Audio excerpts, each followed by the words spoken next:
Hi guys. Tonight, we slip quietly through the creaking gates of a medieval village. The air is crisp, your breath rising in small clouds that sparkle like shards of glass under a pale moon. A hush lingers, broken only by the crunch of snow beneath your boots and the faraway howl of a restless dog. You find yourself on a narrow lane where smoke curls from crooked chimneys, promising warmth inside, though not much comfort. Already the season is deep, and the people here know well that survival depends on how much they've tucked away since the harvest. So, before you get comfortable, take a moment to like the video and subscribe, but only if you genuinely enjoy what I do here. And if you feel like it, share your location and the time of night in the comments below. Now, dim the lights, and let's walk deeper into the story. You press on, noticing how the houses lean together, as if whispering secrets against the cold. Every doorway is lined with frost, like a silver frame around the lives within. Inside, families huddle close to fire pits. Their food is not a matter of taste or luxury, it is a question of survival. When the winter winds batter the thatched roofs, what lies in the pantry makes the difference between health and hunger. And here's the cheeky truth: you probably wouldn't last a week. You duck into one such home, the low rafters making you stoop. A family gathers around a modest table, a simple board propped by uneven legs. In the center sits a wooden bowl filled with dark bread, so dense it could nearly break a tooth. This bread is lifeblood, baked from whatever grains could be coaxed, from poor soil, rye, oats, barley. Wheat, the prized grain, rarely reaches peasant hands, reserved for nobles and monasteries. Historians still argue whether medieval villagers truly despised their black bread or simply accepted it with stoic resignation. Either way, you chew slowly, the flavor earthy and slightly sour, the texture heavy but oddly satisfying. Around the hearth, a pot simmers, though its contents are humble. A thin gruel, made by stretching ground oats with water, perhaps a pinch of salt if fortune allows. The smell is faint, a whisper rather than a promise, but on a freezing night it fills bellies and keeps people standing another day. You watch as the youngest child cradles a wooden spoon-like treasure, the warmth radiating into tiny fingers. One mainstream fact here: throughout much of Europe, peasants depended on grains for nearly 3/4 of their daily calories. Bread, porridge, and ale were not side dishes, they were the foundation of existence. Yet tucked in the corner, you notice something curious. An old woman mutters softly, slipping a dried sprig of rosemary into the bubbling pot. She insists the herb keeps away winter fevers. Quirky tidbits like this remind you that food wasn't just sustenance, it was medicine, ritual, even a touch of magic. Some villagers swore that placing onion skins on windowsills would ward off frost spirits. Did it work? You can decide as you watch her nod with quiet confidence. Still, anxiety gnaws at the edges of every meal. Supplies dwindle, and each mouthful is measured. You glance at the larder, a small wooden chest bound with iron, and inside lie precious stores.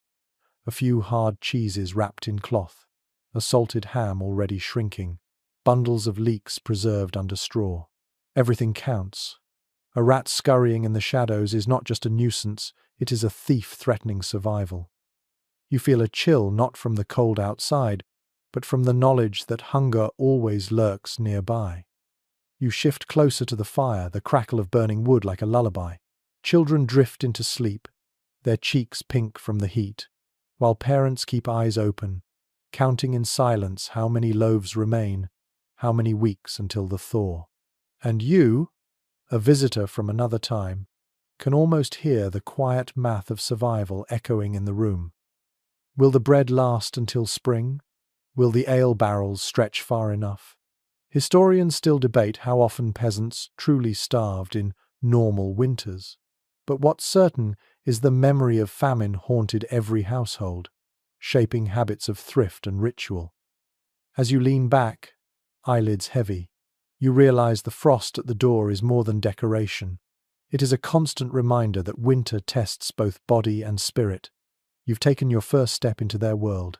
where every crumb is precious, and every fire must burn through the night. You awaken to a dim winter morning, the kind where sunlight barely manages to pierce the clouds. Your breath fogs the air inside the cottage, for even the hearth, smouldering with last night's embers, cannot chase away the chill. The family stirs slowly, and the first task of the day is not milking a cow or tending a field, it is reaching for bread. The loaf on the table looks nothing like the fluffy slices you know. It is dark, thick, and heavy, cut into uneven chunks with a dull knife. The crust is so hard you could tap it like wood.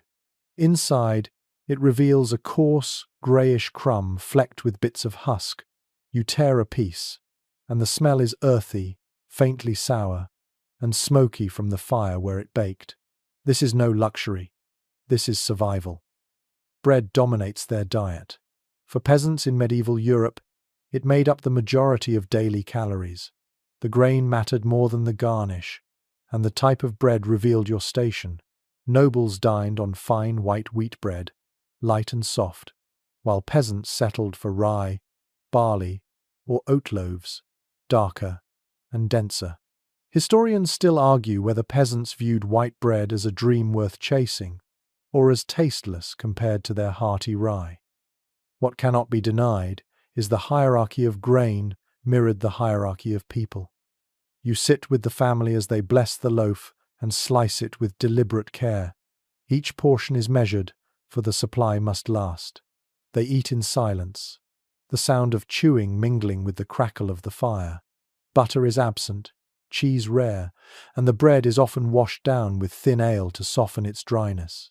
You probably won't survive long gnawing on such a thing, yet for them it is both comfort and necessity. In lean years, bread might be bulked out with peas, beans, chestnuts, or even ground acorns. One quirky tale tells of desperate villagers mixing sawdust into flour to trick their stomachs into feeling full. Imagine biting into that splinters between your teeth, grit scraping your tongue, yet the choice was simple. Eat what you have or starve. Still, not every loaf is equal. You wander outside, and in the village square, the Lord's steward collects his share of the grain tax. Wheat sacks are loaded onto carts bound for the manor, while peasants return home with their rye. Bread becomes a symbol not only of nourishment, but of social order. The very word companion, in Latin campanis, means with bread. To break bread together was both an act of survival and of community. You follow a child carrying a loaf wrapped in cloth, heading to the church. Here, on feast days, bread may be blessed and shared, sometimes mixed with holy water or salt. Did it taste better for the blessing? Historians still debate the significance, whether spiritual or purely symbolic. But for villagers, the line between faith and food blurred easily. Bread was body and spirit alike. Inside another home, you see a woman kneading dough, her arms dusted with flour. She works it on a rough wooden board, pressing rhythmically while whispering a charm to keep away hunger spirits. The dough rises slowly near the hearth, covered with a cloth. The smell of yeast lingers in the room, faintly sweet and alive. Later, she slides it into a clay oven, and smoke curls as if the loaf itself breathes. That oven is not hers alone.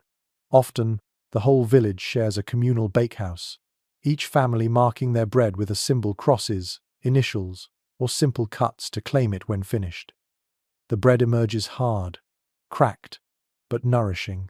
The family gathers around it almost reverently. For them, each loaf is not just food, but insurance against the cold and long nights. The crust resists your teeth, but once you break through, the dense chewiness fills your mouth. Slowly, warmth spreads through your body, not just from the calories but from the act of eating something that ties you to the earth itself. You lean back, crumbs on your lips, and consider, could you live on bread alone? For many medieval peasants, the answer was yes, at least through the hardest months. You'd grow weary of the monotony, but when the frost at the door threatens to bite deeper, bread is the shield between life and hunger. And so, as the family finishes their meager meal, wrapping what remains for later, You feel both the weight of their daily struggle and the strange comfort of their ritual. Bread is their lifeline, coarse but constant, humble yet holy. The morning deepens, and your footsteps crunch along a narrow path to another cottage.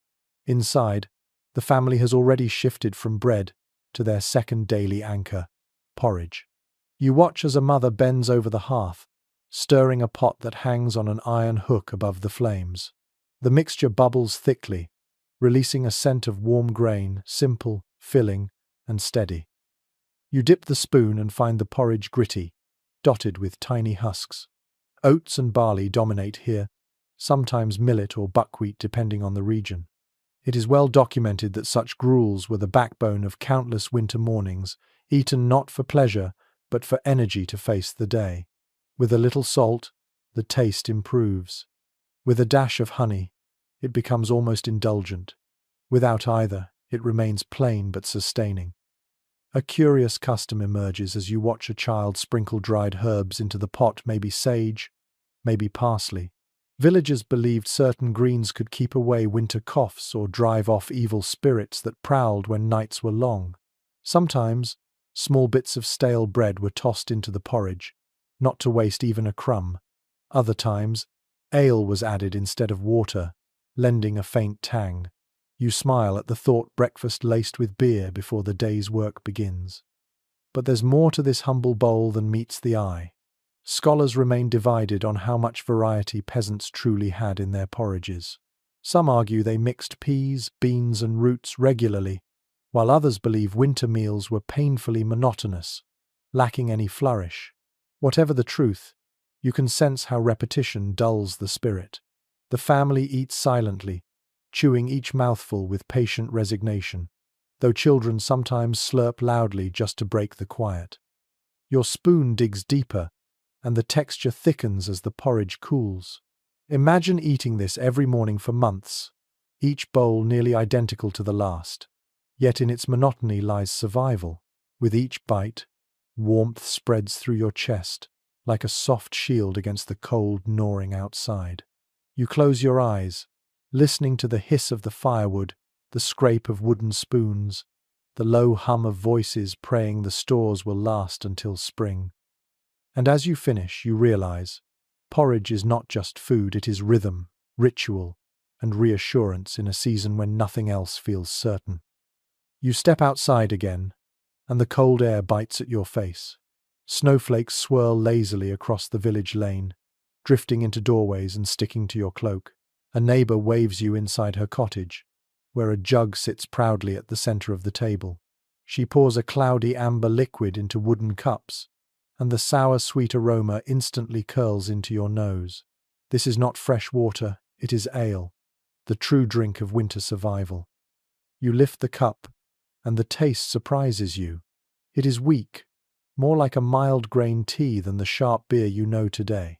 This is small ale, brewed at home with leftover grains, just strong enough to kill dangerous bacteria in the water. Records from medieval households show that ale was consumed daily, even by children, because wells and streams were often contaminated by waste. Better to sip a mild brew than risk disease. You drink, and a gentle warmth spreads through you, not enough to intoxicate, but enough to ease the morning's chill. A peculiar practice was the reusing of grains multiple times. The first brew was the strongest, reserved for feasts or the Lord's household. The second or third batch, watered down, was left for peasants. By the time you reach the fourth run, the drink is little more than flavored water, but even that was safer than the foul-smelling pond outside. You can almost hear the amused laughter of villagers who joked that their children were raised on beer instead of milk. Still, researchers continue to discuss how heavily ale dominated the peasant diet. Some claim villagers consumed up to a gallon per person daily, though others argue such numbers exaggerate, pointing out the scarcity of grain in poor harvest years. The truth probably lies somewhere between a steady trickle of ale accompanying every meal, keeping people hydrated and slightly comforted through endless frost. You glance around the room. The walls are darkened by years of smoke, and in the corner sits a small wooden tub, the vessel for brewing. The process is laborious, heating water, steeping grains, straining with cloth, then leaving it to ferment near the hearth. The smell of damp barley lingers, earthy and raw. Brewing was typically women's work, a quiet skill passed from mother to daughter. Without it, a household could not function. Imagine the anxiety if a batch soured or spoiled. Thirst and sickness would quickly follow. And ale was more than nutrition. It played a social role. Villagers gathered in taverns to share stronger brews, singing songs that echoed off the wooden beams while snow fell outside. The tavern glow became a beacon of warmth, a rare place where laughter could rise above hunger. For some, a night of drink dulled the memory of empty cupboards. For others, it was a chance to trade gossip, arrange marriages, or bargain over debts. The thin beer on your tongue, though humble, connects you to these rhythms of life. A child in the cottage clutches a cup, sipping greedily. You hesitate, but then remember, water could kill, ale could not. Even infants sometimes drank diluted ale, their lips sticky with foam. Chroniclers noted that during plagues, townsfolk relied on beer more than water, believing it held protective properties. Was it the alcohol, the boiled brewing water, or simply faith in tradition? The question lingers unanswered. As you lean back, your thoughts wander further. Imagine trudging across fields blanketed in snow, a flask of ale tied to your belt. Each swallow offers not excitement but endurance, a steady drip of energy. Farmers in winter drank it before chopping wood. Shepherds sipped it while guarding sheep from wolves, and wives swallowed it as they spun wool by dim firelight. One curious tale whispers of villagers who flavoured ale with heather, nettles, or even mushrooms, claiming the mixtures brought visions or courage. Were these eccentric brewers or early experimenters in folk medicine? No one can say for certain, but the stories drift like smoke through centuries. The jug on the table empties, and the family prepares another batch. Grain is precious, but the choice is practical. Risk foul water or sacrifice some barley for ale. The hearth glows as the woman stirs, steam rising like breath in the room. You close your eyes, hearing the faint hiss of boiling water, the soft hum of a song she sings to mark the brewing time. And so you realize, ale is not luxury nor indulgence. It is the thread that binds daily life, safer than the stream, warmer than the frost, and humble enough to accompany both feast and famine. With every sip, the peasant endures another hour of the relentless winter. Your cup is empty, but your senses linger on the tang of barley, the hush of voices, and the certainty that without this cloudy brew, entire villages would crumble long before the snow melts. You wander beyond the smoky cottages, following a line of bare hedges dusted with snow. The fields stretch quiet and white, yet you notice bumps in the ground, plots where last autumn's harvest still hides its secrets.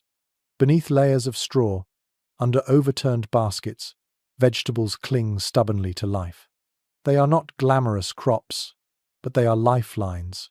Turnips, leeks, onions, and hardy cabbages, each grown with the knowledge that winter always comes too soon. A farmer kneels in the frost, pulling aside straw to reveal pale leeks. The smell is sharp and green, a reminder of soil long frozen. He wipes them clean on his tunic and hands them to his wife, who will dice them into the evening stew. Archaeological finds confirm that root vegetables like leeks and parsnips were staples in peasant gardens, especially because they survived cold better than most grains. Without these stubborn greens, suppers would be thinner still. One odd survival trick involved storing vegetables directly in pits dug into the earth. Families filled them with carrots, turnips, or beets, then sealed them with straw and mud. The earth itself acted as a refrigerator, holding back rot. Imagine digging into frozen ground to retrieve food when your fingers are numb and the wind slices like a knife. Yet this ritual was repeated again and again, each retrieval a small victory over winter. Researchers continue to dispute how diverse these gardens truly were. Some argue peasants cultivated an impressive variety of plants, from beans to peas to herbs, while others suggest the average winter diet narrowed sharply to just a few hardy survivors. The truth probably differed village to village, depending on soil, climate, and luck. Still, you can picture families huddled over their garden plots in autumn, praying the cabbages would hold out until March. You step closer and notice a strange bundle hanging from the rafters of a shed, onions braided together in long ropes. Each bulb glistens faintly, papery skin rustling when touched. Hanging them like this kept them dry and discouraged rot. The sight is both practical and strangely beautiful, a golden garland of survival. And next to them, dried beans in pods clatter softly in the cold breeze, another hidden treasure for soup. Inside a cottage, you watch as vegetables are prepared. Turnips are chopped into wedges, their flesh pale and firm, tossed into the pot with barley and herbs. The aroma builds slowly, earthy and sweet, filling the smoky room. Children peer over the rim, eager for a taste, while their mother reminds them that patience keeps bellies fuller. You dip your spoon later, and the broth, though thin, carries the comforting weight of the earth itself. A curious custom comes to mind. In some regions, villagers believed cabbages planted under a waning moon would last longer in storage. Others swore that leeks kept witches at bay if hung in doorways. Whether superstition or desperate hope, these practices reveal how fragile food felt in the face of unpredictable winters. Imagine believing that a chant whispered over a turnip could keep famine away. It seems quaint, yet in those times, every small ritual mattered. The debate among historians remains: how well nourished were peasants, truly? Some suggest that with access to vegetables, grains, and occasional dairy, their diet was surprisingly balanced compared to later centuries. Others argue malnutrition was common, with vitamin shortages leading to scurvy-like symptoms or weak bones. As you chew a leek's fibrous stalk, you realize the truth might be that both were possible, one winter generous, the next cruel. Outside again, you walk through a small garden, bordered by woven sticks. The ground crunches underfoot, frozen solid, yet remnants of autumn still cling. Kale leaves curled like fists, herbs blackened by frost, a few stubborn carrots hidden under straw. Chickens scratch at the soil, searching for anything edible. The scene is quiet, but beneath it lies a web of planning, storing, and hoping that kept peasants alive year after year. And so, you understand. These hidden gardens were not luxuries but shields. Every cabbage head, every rope of onions, every turnip buried in soil represented another day between hunger and survival. Without them, bread and ale alone would never suffice.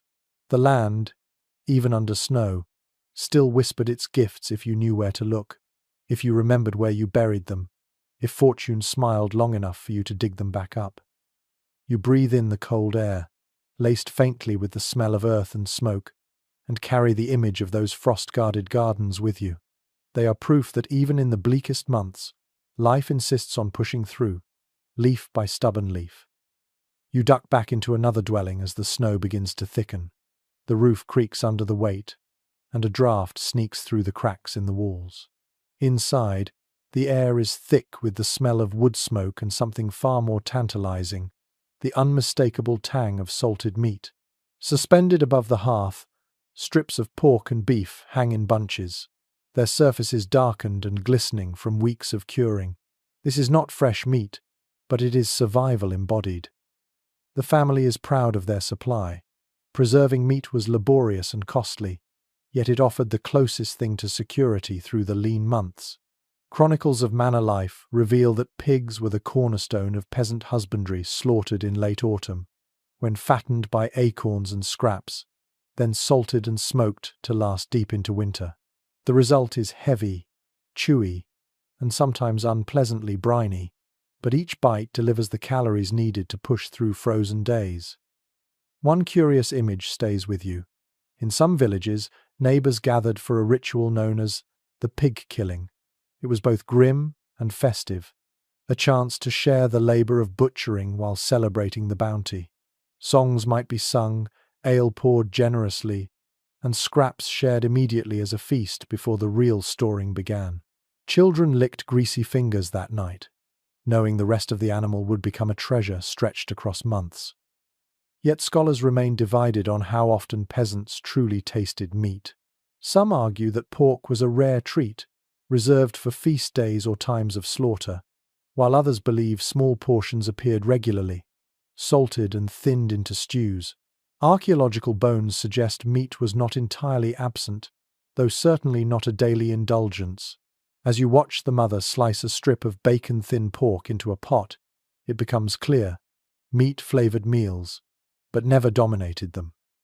You lean close to the hearth, watching as fat drips into the fire, sizzling with a hiss. The aroma fills the cramped room, smoky and rich, far more appetizing than yesterday's porridge. Even a scrap of pork, boiled with cabbage or turnip, could elevate a meal into something memorable.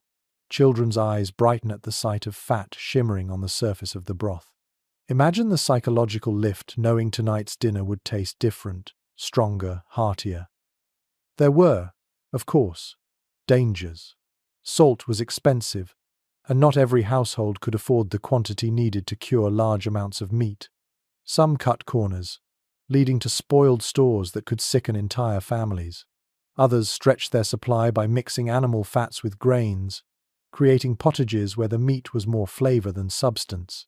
You wonder, staring at the bubbling stew, whether the salty tang on your tongue masks preservation or desperation. And then there is lard. Stored in clay pots or bladders, lard became a winter companion, spread on bread, stirred into porridge, or rubbed on pans. It is well documented that fat was a prized form of energy, the shield against bone-chilling cold. Without it, bodies weakened quickly, unable to withstand the toil of gathering wood or hauling water. A dollop of lard might not look impressive, but it could mean the difference between exhaustion and endurance. A peculiar folk belief surfaces as you recall tales from rural Europe.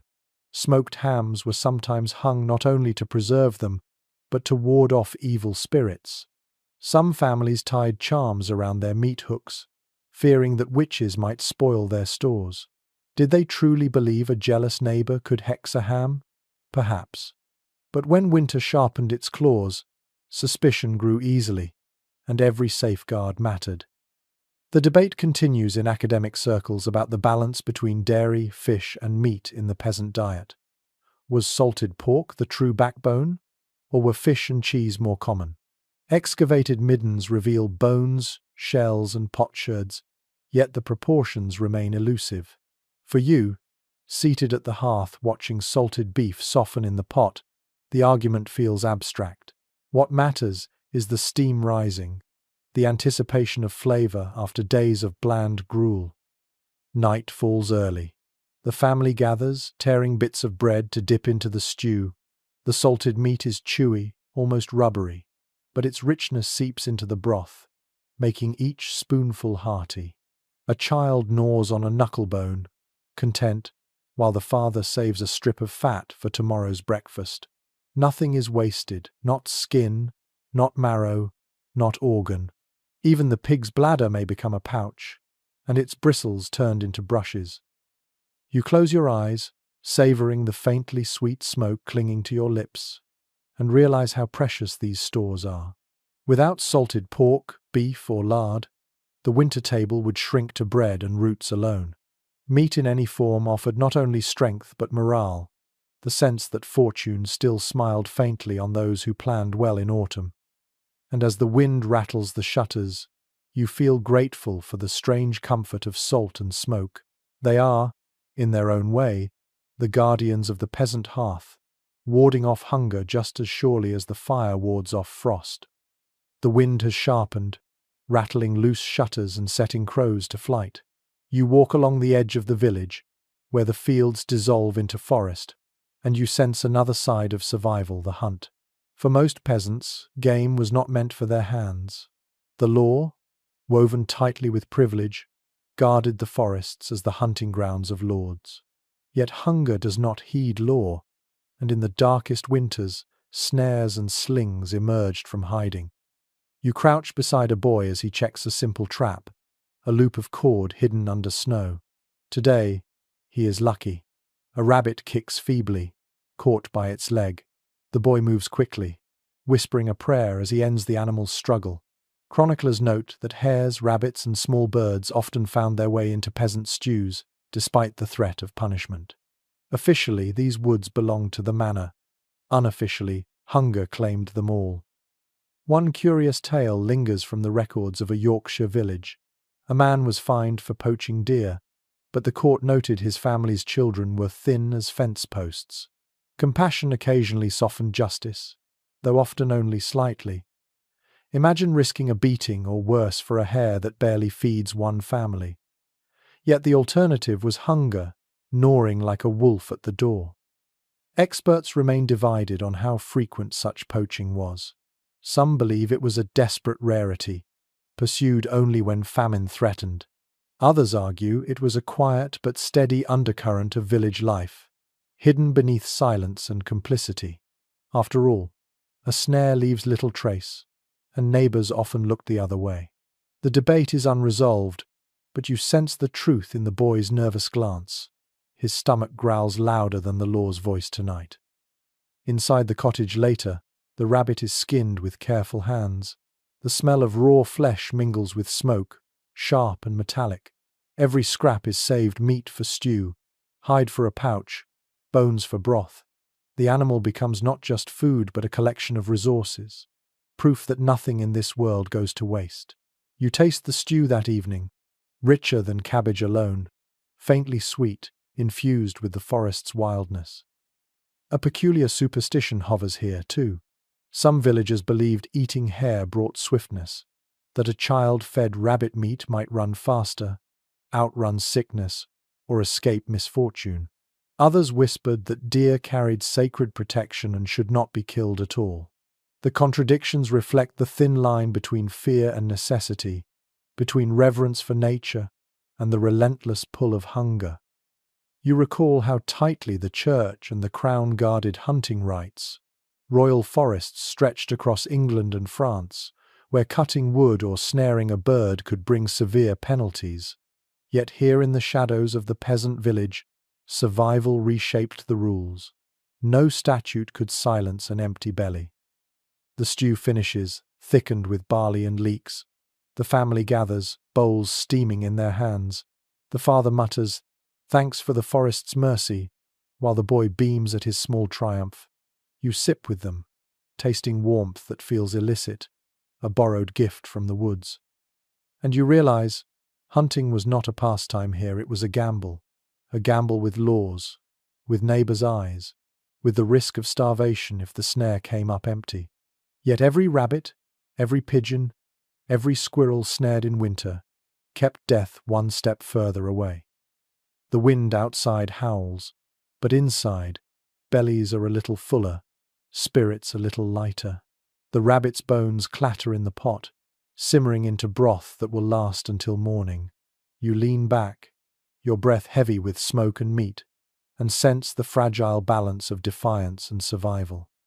The village lane carries you toward the frozen stream, its surface glazed with ice, reflecting the pale grey of the sky. You kneel, tapping it with your knuckles. It is solid, but you can hear faint gurgling below, as if the water whispers its secrets under the hard winter shell. Here, food is still alive. Where fields lie dormant and game hides deep, fish remain a constant if only you can reach them. You watch two men approach, bundled in patched cloaks. They carry iron-tipped poles and woven baskets. One drops to his knees, chipping at the ice with quick, practiced strikes. Soon a hole forms, dark water glimmering in contrast to the white world around. He lowers a net weighted with stones, muttering a quiet chant for luck. Chroniclers across medieval Europe observed this ritual. Peasants relied heavily on rivers, ponds, and streams as winter larders, catching eels, carp, or pike when other sources failed. Fish were not just food, they were obligation.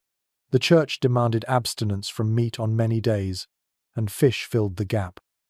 A curious method appears before your eyes.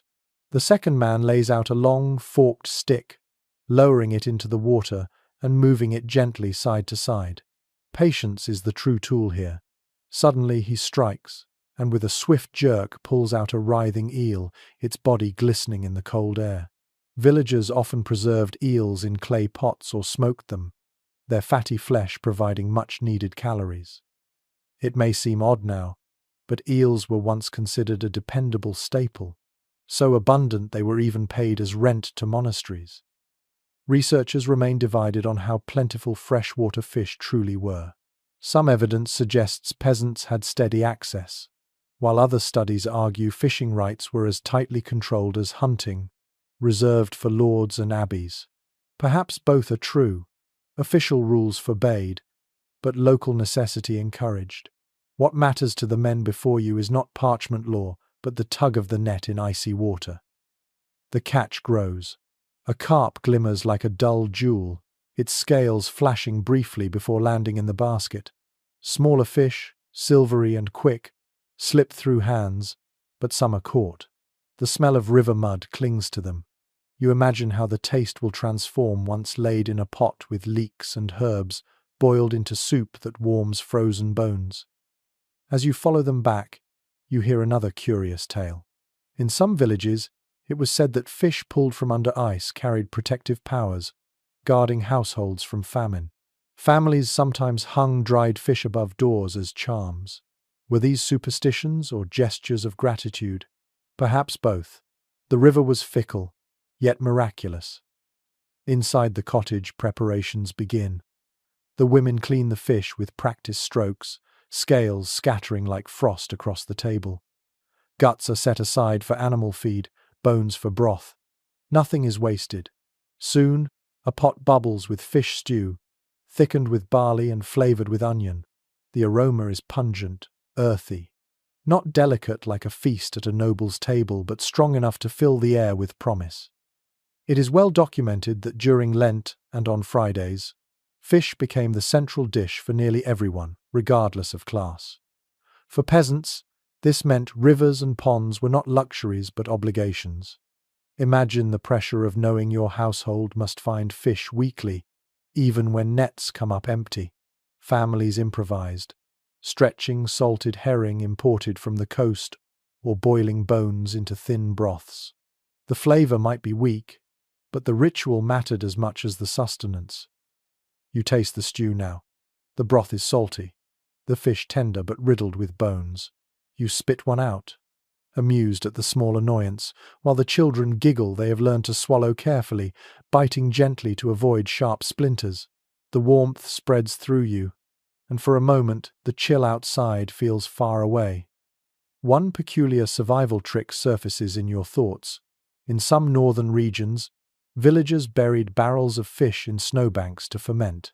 The result was pungent, almost unbearable to outsiders, yet a dense source of nutrition when fresh catches were impossible. To you, the smell might repel. To them, it was life preserved. The scholars' debate continues on whether peasants resented the church's fasting rules or embraced them as cultural rhythm.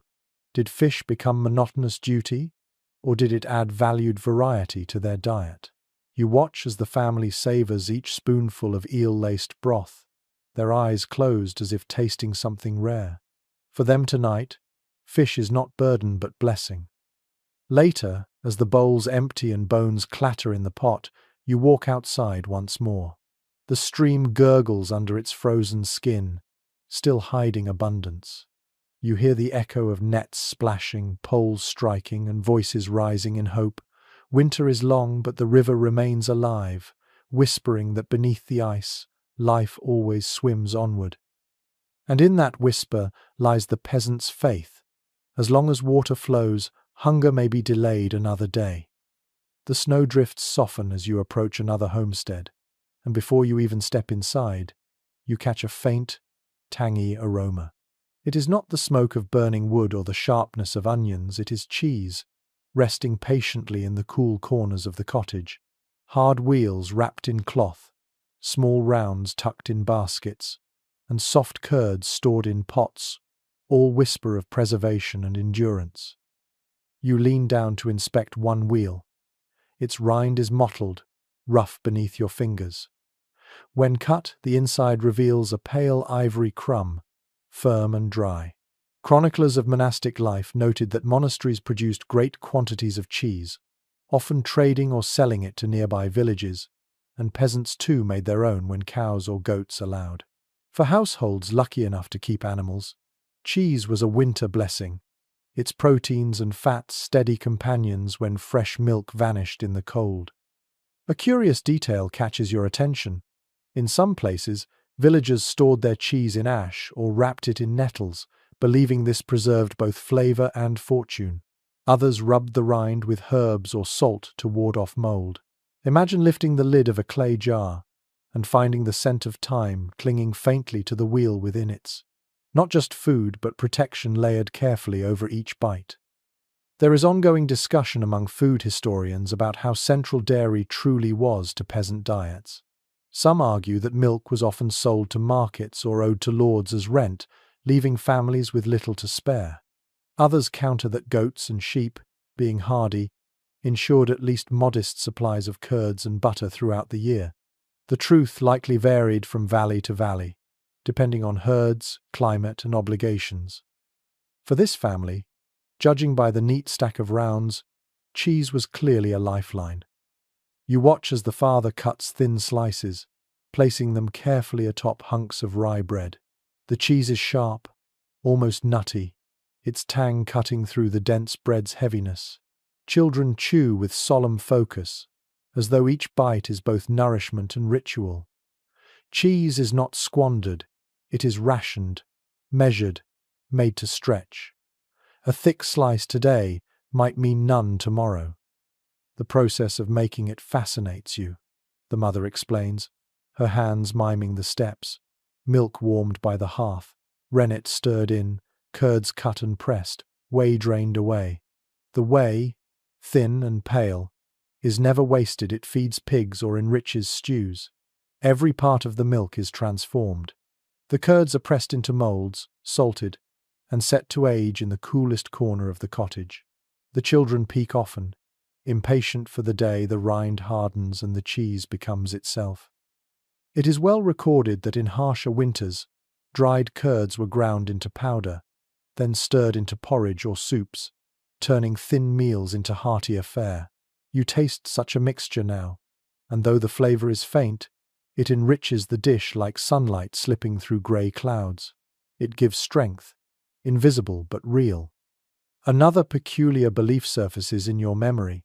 Some villages insisted cheese made under a full moon would keep longer, while others swore it soured faster. A few even hung small curd rounds in rafters as charms against hunger. Whether true or not, these practices reveal the deep link between food and faith. Every wheel of cheese was more than sustenance. It was a promise carried forward into uncertain months. The debate among scholars also touches on symbolism. Cheese often appeared in religious imagery, offered in tithes or feast tables. Did peasants feel pride in sharing their humble curds, or resentment at losing part of their survival stores? The records are silent, but you can imagine the conflicted feelings: gratitude for a blessing, bitterness for a burden. Even so, tonight, the cottage feels secure. The family shares bread and cheese, a simple pairing that binds them to each other and to centuries of survival. You chew slowly, savoring the saltiness, the firmness, the way it lingers on your tongue long after swallowing. Cheese, unlike porridge, carries flavor as well as fuel. It is no wonder peasants smiled when their animals produced milk enough for curds. Later, as the fire burns low, you notice small wheels stored under straw in a chest. Their smell mingles with wood smoke, earthy and sour, a quiet assurance that tomorrow will not come empty-handed. You realize how extraordinary such a small detail is. To us, cheese is ordinary. But here it is, the difference between despair and comfort, monotony and variety. And as you settle back, the thought strikes you. The humble wheel is a time traveler, carrying the warmth of autumn pastures into the dead of winter. Each bite is not just survival but memory, the echo of green fields, of cows lowing in sunshine, of goats clattering over hills. It is the taste of summer preserved for nights when snow presses heavy on the roof. The wind sighs against the thatch as you step into a smaller cottage tucked at the edge of the village. Here, the smell is subtler than meat or cheese, lighter, almost fragile. A hen clucks softly in the corner, feathers puffed against the chill. She scratches near the hearth, pecking at crumbs tossed to her by the children. And there, under a woven basket, you find winter's quiet treasure, eggs. You pick one up carefully. The shell is thin, its surface slightly rough beneath your fingers. Eggs in winter are rare gifts. Chickens slow their laying as daylight dwindles, and in the deepest cold, some stop altogether. It is well documented that medieval peasants treasured even a handful of eggs, hoarding them for feast days, or slipping them into potages to enrich thin broth. The taste, richer than porridge, lifted spirits as well as bodies. A curious custom lingers here. The children whisper that if you place the first egg of the new year under the threshold, it will protect the family from hunger until spring. In some places, eggs were dyed or blessed, long before Easter customs solidified, symbols of rebirth hidden in the heart of winter. You smile, imagining the delight of finding a single fresh egg on a bleak morning. Scholars continue to debate how frequently eggs truly appeared on peasant tables. Some argue they were too precious to eat regularly, more often given as rent or sold at market. Others counter that small household flocks ensured a steady trickle, enough for stews, breads, or occasional treats. Perhaps the truth lies in between, a scarcity that turned every egg into a decision. Will it be eaten, traded, or saved for a holy day? You watch as the mother cracks 2 eggs into the evening pottage. The yolks glow golden in the dim light, swirling into the stew with barley and cabbage. The broth thickens slightly, releasing a richer aroma that seems to coat the air itself. The children lean forward, eyes wide, as if something miraculous has entered the pot. And in a way, it has. A single egg transforms the ordinary into a feast. The father slices bread, dipping it into the stew to soak up the yolk's flavor. The taste surprises you, velvety, warm, comforting in a way bread and roots alone could never achieve. The richness clings to your tongue, spreading warmth down to your chest. You think of how modern palates take eggs for granted. Yet here, 1 or 2 can brighten an entire week. It is well recorded that eggs also carried symbolic weight in medieval imagination. They were offered as tithes to the church, used in remedies against fevers, and sometimes placed in fields to bless the soil. Villagers might even rub an egg on the sick, believing it would absorb illness. These gestures, curious to us, reveal how deeply food and faith intertwined. When resources are scarce, even the smallest item takes on magic. The children, still hungry, scrape the pot clean, licking traces of yolk from their fingers. Their laughter echoes through the smoky room, lighter now than the night before. A single egg has shifted the mood. You marvel at how survival here is not only about filling bellies but about restoring spirit. Later, you step outside into the moonlit yard. You hear hens rustling in their coop, feathers shuffling softly. A faint warmth radiates from the straw bedding, where tomorrow's eggs may or may not appear. The uncertainty is part of the rhythm, some days empty, some days blessed. One peculiar superstition comes to mind. Villagers believed witches could steal a hen's ability to lay by muttering charms. To protect against this, women placed iron nails near the coop or chalked crosses on the door. Whether or not they believed in magic, such acts reveal a quiet desperation to safeguard every fragile shell. Imagine depending on a creature so small, hoping each morning that she will leave behind a gift smooth and oval in the nest. As you walk away, your breath rising in clouds, you carry the sense that eggs were more than food. They were hope, delicate and uncertain. Each shell was a promise, fragile as glass, yet strong enough to carry a family through one more day of winter.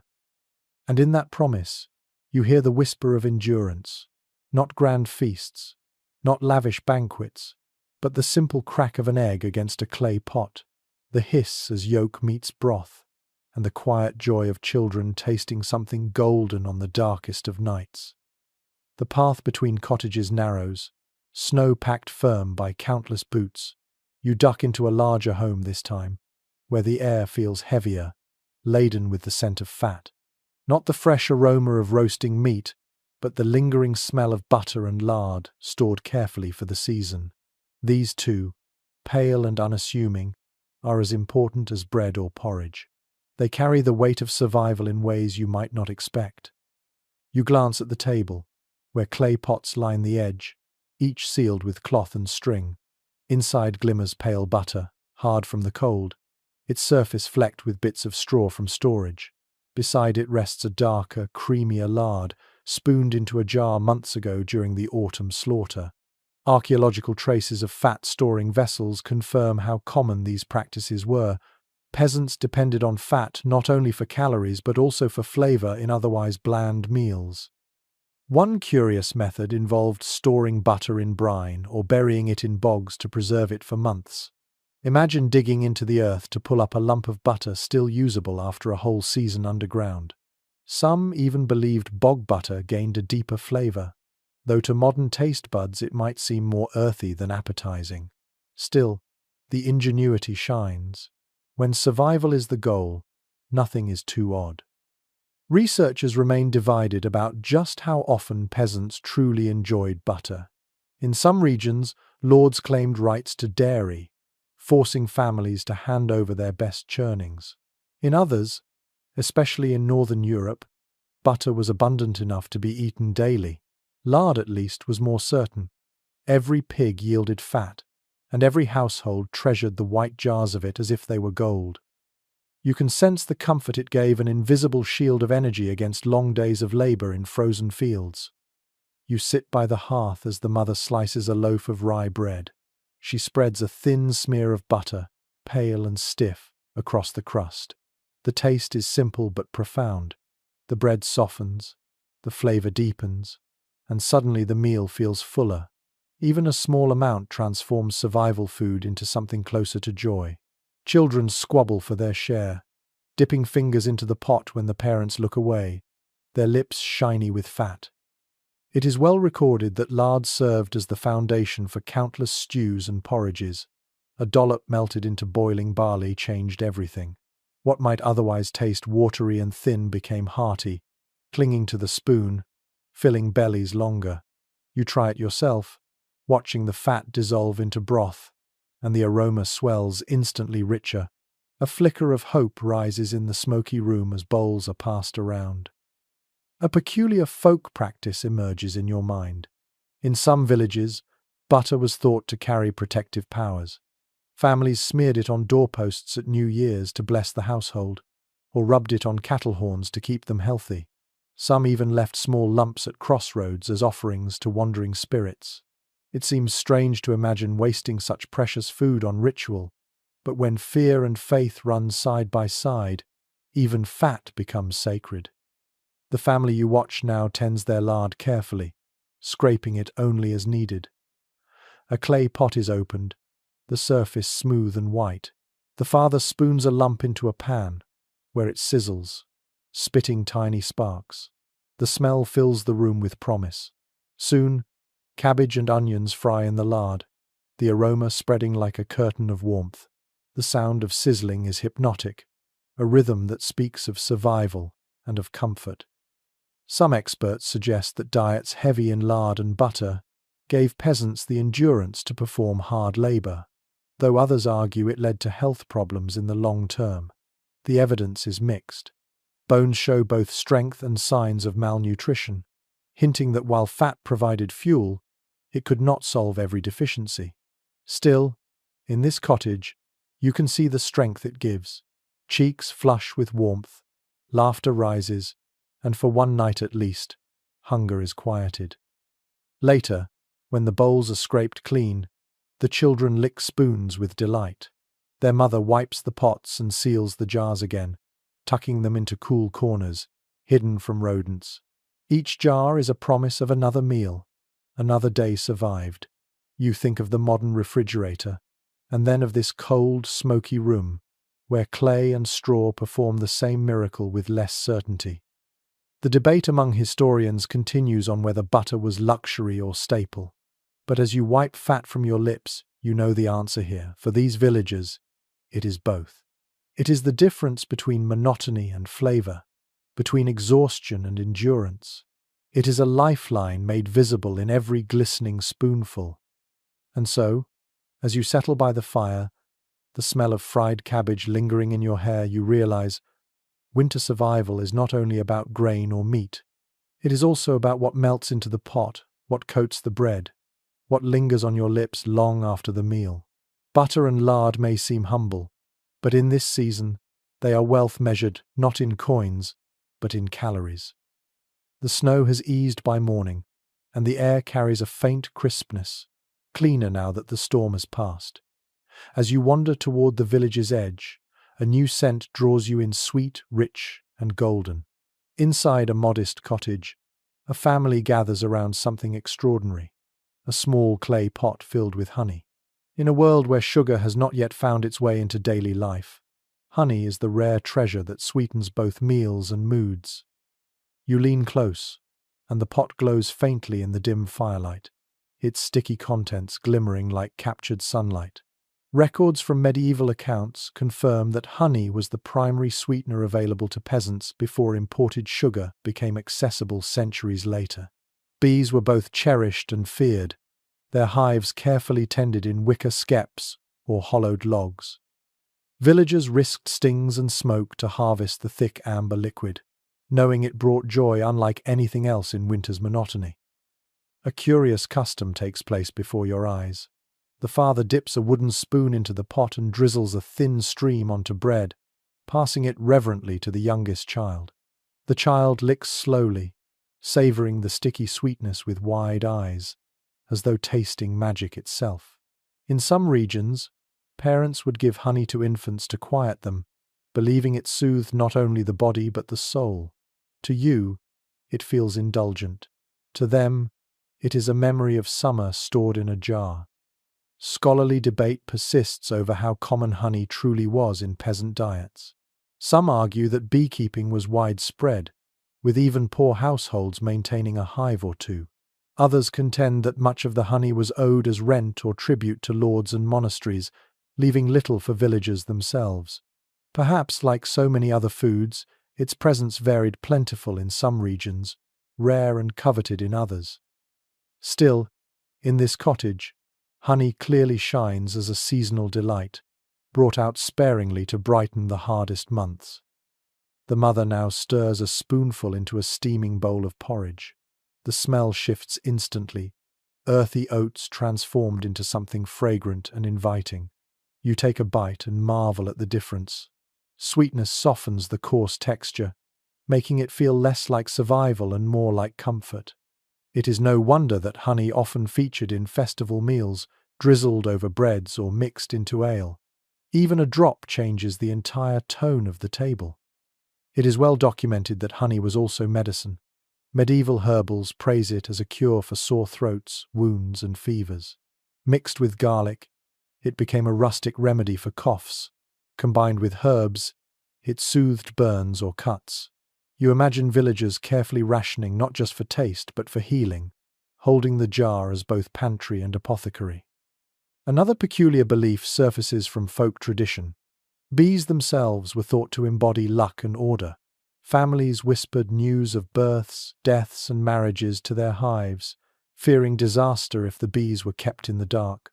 A hive might even be draped in cloth during funerals to keep the bees from leaving. The connection between bees and community, between honey and harmony, seems almost poetic as you watch the family savor the golden liquid. The pot is sealed again, wrapped tightly in cloth, and placed high on a shelf, away from greedy hands. It will not be touched again for days, maybe weeks, until another special moment calls for it. In the meantime, the children lick their fingers clean, grinning, their cheeks sticky. The joy lingers in the room long after the sweetness has gone. You step back outside, snow crunching underfoot. Your thoughts wander to the bees themselves, hives hidden at the forest's edge, buzzing even in cooler months when the sun allowed. The hum of wings in summer, now silent, preserved in liquid gold for the dark season. Honey was not merely food, it was sunlight carried forward, a reminder that warmth and flowers would return. Experts note that honey also played a role in brewing. Mead, a fermented honey drink, was celebrated in feasts, though often too costly for daily peasant use. Still, the occasional jar of honey turned into drink could elevate a holiday beyond the ordinary. Imagine sipping such sweetness while snow piled against the door, your heart briefly lightened by the taste of summer wine. As you return to the cottage, the fire crackles low, and the air is filled with the faint fragrance of honey lingering on the air. The family settles into their routine, stronger not only from calories but from the emotional lift. You realize how critical such moments were. Winter was not just about endurance, it was about hope. And honey, golden and scarce, was hope crystallized in every drop. You close your eyes, imagining the feel of sticky sweetness on your tongue, the hum of bees in fields long past, and the promise of spring hidden in a clay pot. And with that thought, you understand. In the hardest months, survival requires not only bread and meat but also the sweetness that reminds you why survival matters. You follow the path into the woods, branches sagging under frost. Here, the forest floor, though blanketed with snow, still holds secrets from warmer months. You crouch low, brushing aside brittle leaves, and find a scattering of hazelnuts hidden in the earth. Their shells are rough, brown and cold to the touch, but inside lies dense, oily energy. For medieval peasants, nuts and dried fruits were not everyday luxuries. They were seasonal gifts carefully saved to outlast the barren weeks.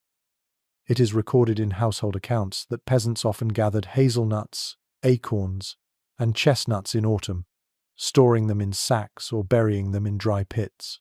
When winter pressed hard, these small parcels became treasure. The crack of a hazelnut shell against a stone was a sound of quiet relief, a reminder that the forest still shared its bounty. The taste sweet, earthy, slightly buttery added variety to otherwise monotonous meals of grain and cabbage. A curious survival trick emerges from folk stories. In some places, villagers strung nuts onto cords and hung them from rafters, both as a way to dry them and as charms against misfortune. Children often treated these strings like toys, sneaking one nut at a time until only the cord remained. Such little rituals gave texture to lives otherwise bound by routine.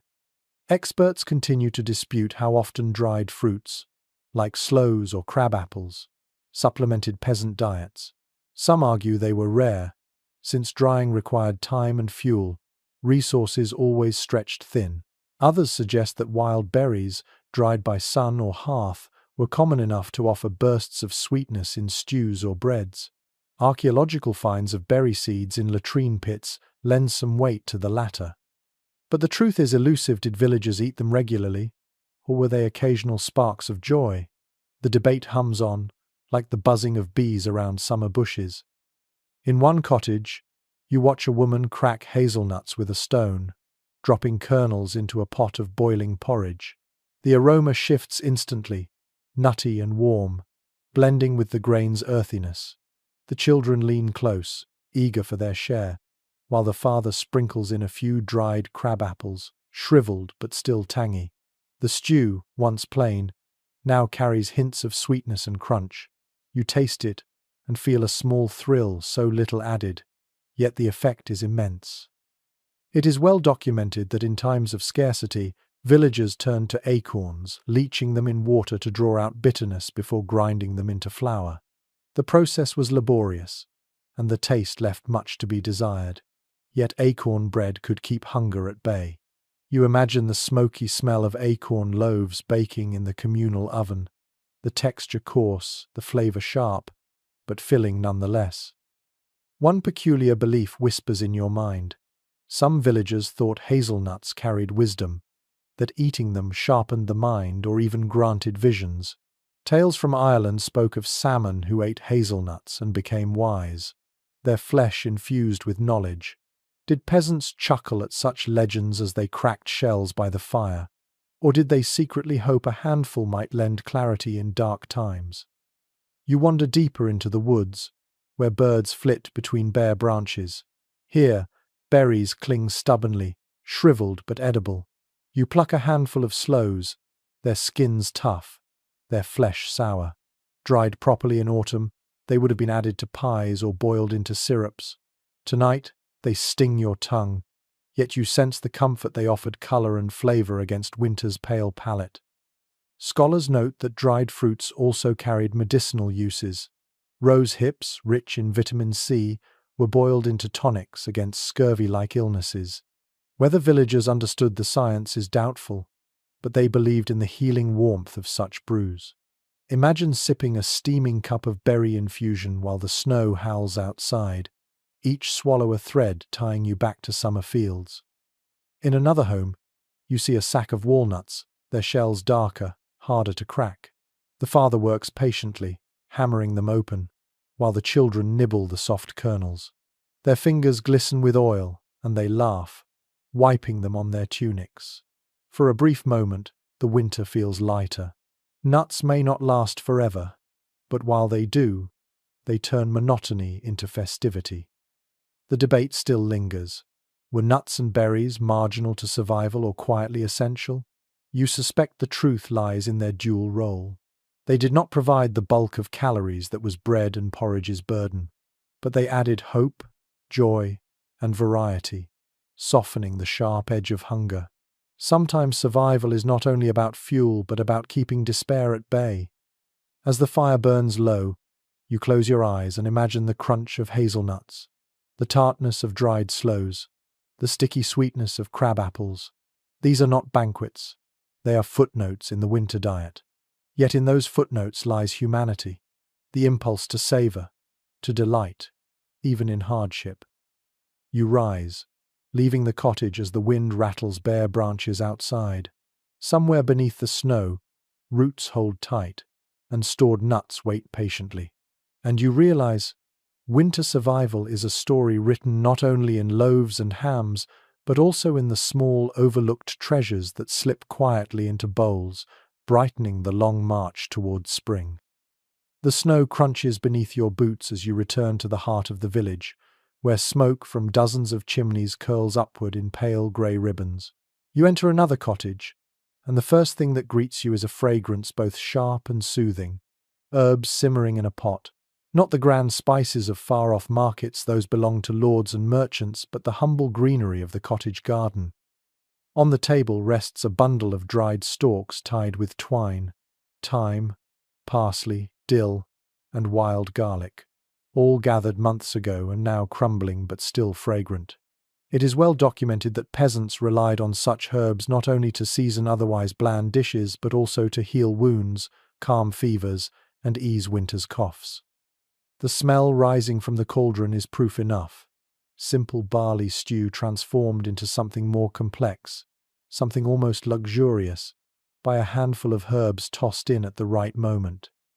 A curious detail reveals itself in the corner. The grandmother takes a sprig of rosemary, not to cook, but to wave gently through the air, muttering that it keeps away bad humours and restless spirits. In some regions, villagers even tucked garlic cloves into doorframes, convinced it would repel witches or ward off illness. You smile at the sight. Food and faith intertwine so tightly that the act of cooking becomes an incantation. Scholars continue to discuss just how effective these herbal practices were. Some argue that the antimicrobial qualities of garlic and onion genuinely helped, while others dismiss most as superstition cloaked in ritual. Perhaps both are true. You sip from the bowl now and feel a warmth beyond calories, as if belief itself has flavour, woven into every spoonful. The mother explains how she dried the herbs in late summer, hanging them from the rafters, where smoke preserved them from rot. Now, in the depths of winter, she crumbles them into stews with practiced hands. The texture of dried thyme is brittle, the scent sharp when crushed. Even a pinch changes the broth from watery to savoury. Imagine how this tiny transformation would feel when meals stretch thin for weeks. It is recorded in monastic herbals that peasants often shared knowledge of healing plants across generations. Parsley for digestion, sage for sore throats, fennel for easing childbirth. These lessons, half memory and half faith, bound communities together. And though scientific certainty was absent, the rituals gave confidence, something just as important as medicine when nights felt endless. One peculiar folk custom comes to mind. Villagers sometimes brewed green tonics from nettles or sorrel even in winter, believing they kept the blood strong.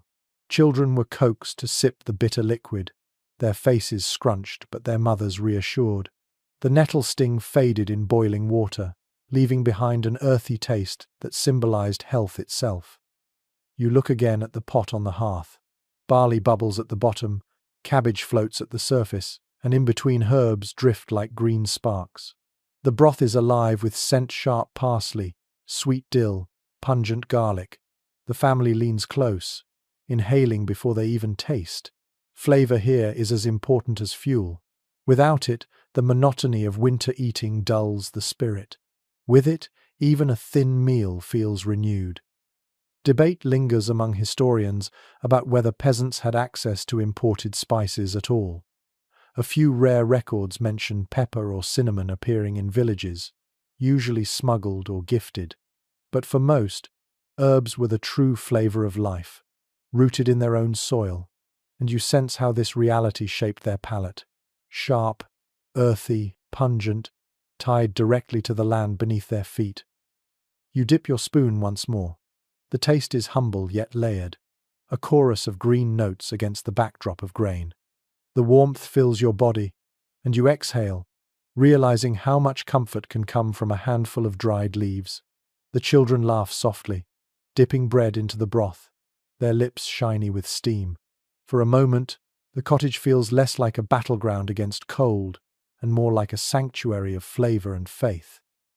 Later, as the pot empties, the grandmother tucks the last sprigs of rosemary into a pouch, hanging it near the doorway. She whispers a final charm, believing it will keep hunger and sickness from crossing the threshold. Whether you believe in her words or not, you can feel the steadiness it brings to the household. The herbs do more than season, they soothe, protect, and remind the family that they are not powerless against the vastness of winter. And as you step outside into the brittle air, you realize something simple yet profound. Survival is not just about filling the stomach. It is about the small sparks of taste, ritual, and belief that remind weary souls why they keep going. The herbs, fragile and fragrant, are winter's poetry, written in steam and whispered charms. You tread carefully through a narrow lane where frost clings stubbornly to the timber beams of cottages. A faint smell reaches you before you even step inside, the pungent, unmistakable tang of onions. It cuts through the smoke and the dampness, and you know instantly that this cottage, like so many others, leans heavily on the humble bulb. Inside, baskets sit in the corner, brimming with onions of every size, their papery skins rustling as the mother sifts through them. Some are white and smooth, others purpled and rough, all stored since autumn in cool, dry spaces. It is well recorded that onions were among the most essential vegetables in medieval kitchens. Not only did they grow reliably in modest soil, but they stored well, lasting months into winter when other crops had long vanished. A curious practice catches your eye.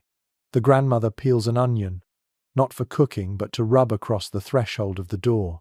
She mutters that it will keep illness from entering. In parts of Europe, onions were strung in garlands and hung in cottages, thought to absorb bad air or repel spirits. Imagine walking into a smoky, crowded hut and seeing bulbs dangling like strange ornaments. Superstition or practicality? Perhaps both. Modern researchers remain divided on just how central onions were compared to other vegetables. Some argue that leeks and cabbages held equal importance, while others point to onions' consistent presence in manuscripts, cookbooks, and household records. Whatever the case, the aroma you encounter now tells you this family places their faith in the bulb's sharp bite. You sit at the hearth as the mother chops onions into the bubbling pottage. The sound is rhythmic, the knife hitting wood with dull thuds. Soon, tears stream down her cheeks, though she is unfazed. Everyone here is accustomed to the sting. The onion softens quickly in the pot, its smell mellowing, blending with turnips and barley. When the father ladles the stew into bowls, steam rises thick, fragrant and rich.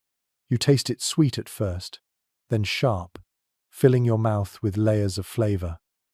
The onion turns plain broth into something memorable. It is well documented that onions doubled as medicine. They were mashed into poultices for wounds, mixed with honey to treat coughs, even roasted to ease earaches. Some villagers ate raw onions with bread before hard labor, believing the bite gave strength. And indeed, the burning flavor wakes you instantly, jolting your senses alive in a way no porridge ever could. One peculiar tale drifts from the family's conversation. During especially harsh winters, some villagers believed cutting an onion in half and placing it on the windowsill would draw out sickness. By spring, the blackened bulb was thrown away, proof that it had absorbed the season's dangers. Whether placebo or faith, such rituals reveal how closely tied food was to survival, body and soul alike. Scholarly debate continues about whether peasants grew onions primarily for their own use or to pay rents and tithes. Records suggest both. Baskets of onions delivered to lords, yet plenty left behind for stews and remedies. You imagine the strain of handing over part of your store while knowing every bulb meant a fuller winter pot. The children munch raw slices with bread, their faces twisting at the sharpness before breaking into laughter. Even in hardship, the bite of onion becomes a game. You join them, biting into a raw sliver, and feel its fire sear your tongue, lingering long after you swallow. Strangely, it leaves warmth in your chest, a reminder that survival is not always pleasant, but is always powerful.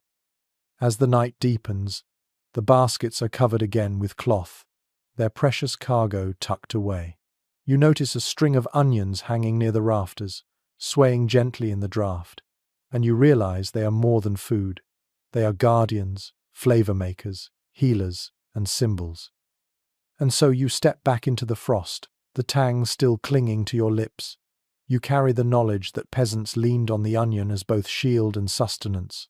In every stew, in every remedy, in every charm against the unseen, the bulb played its quiet, vital role. In the silence of the snowy lane, you think of how much weight such a simple vegetable bore. No grand feast, no lavish spice, just a bulb from the soil, storing the power to push families one more night closer to spring. The snow deepens overnight, muffling sound so thoroughly that you wake to a world hushed and still, as if the entire village holds its breath. Yet inside one cottage, the atmosphere is tense. A family gathers around their table, not for a meal, but for reckoning.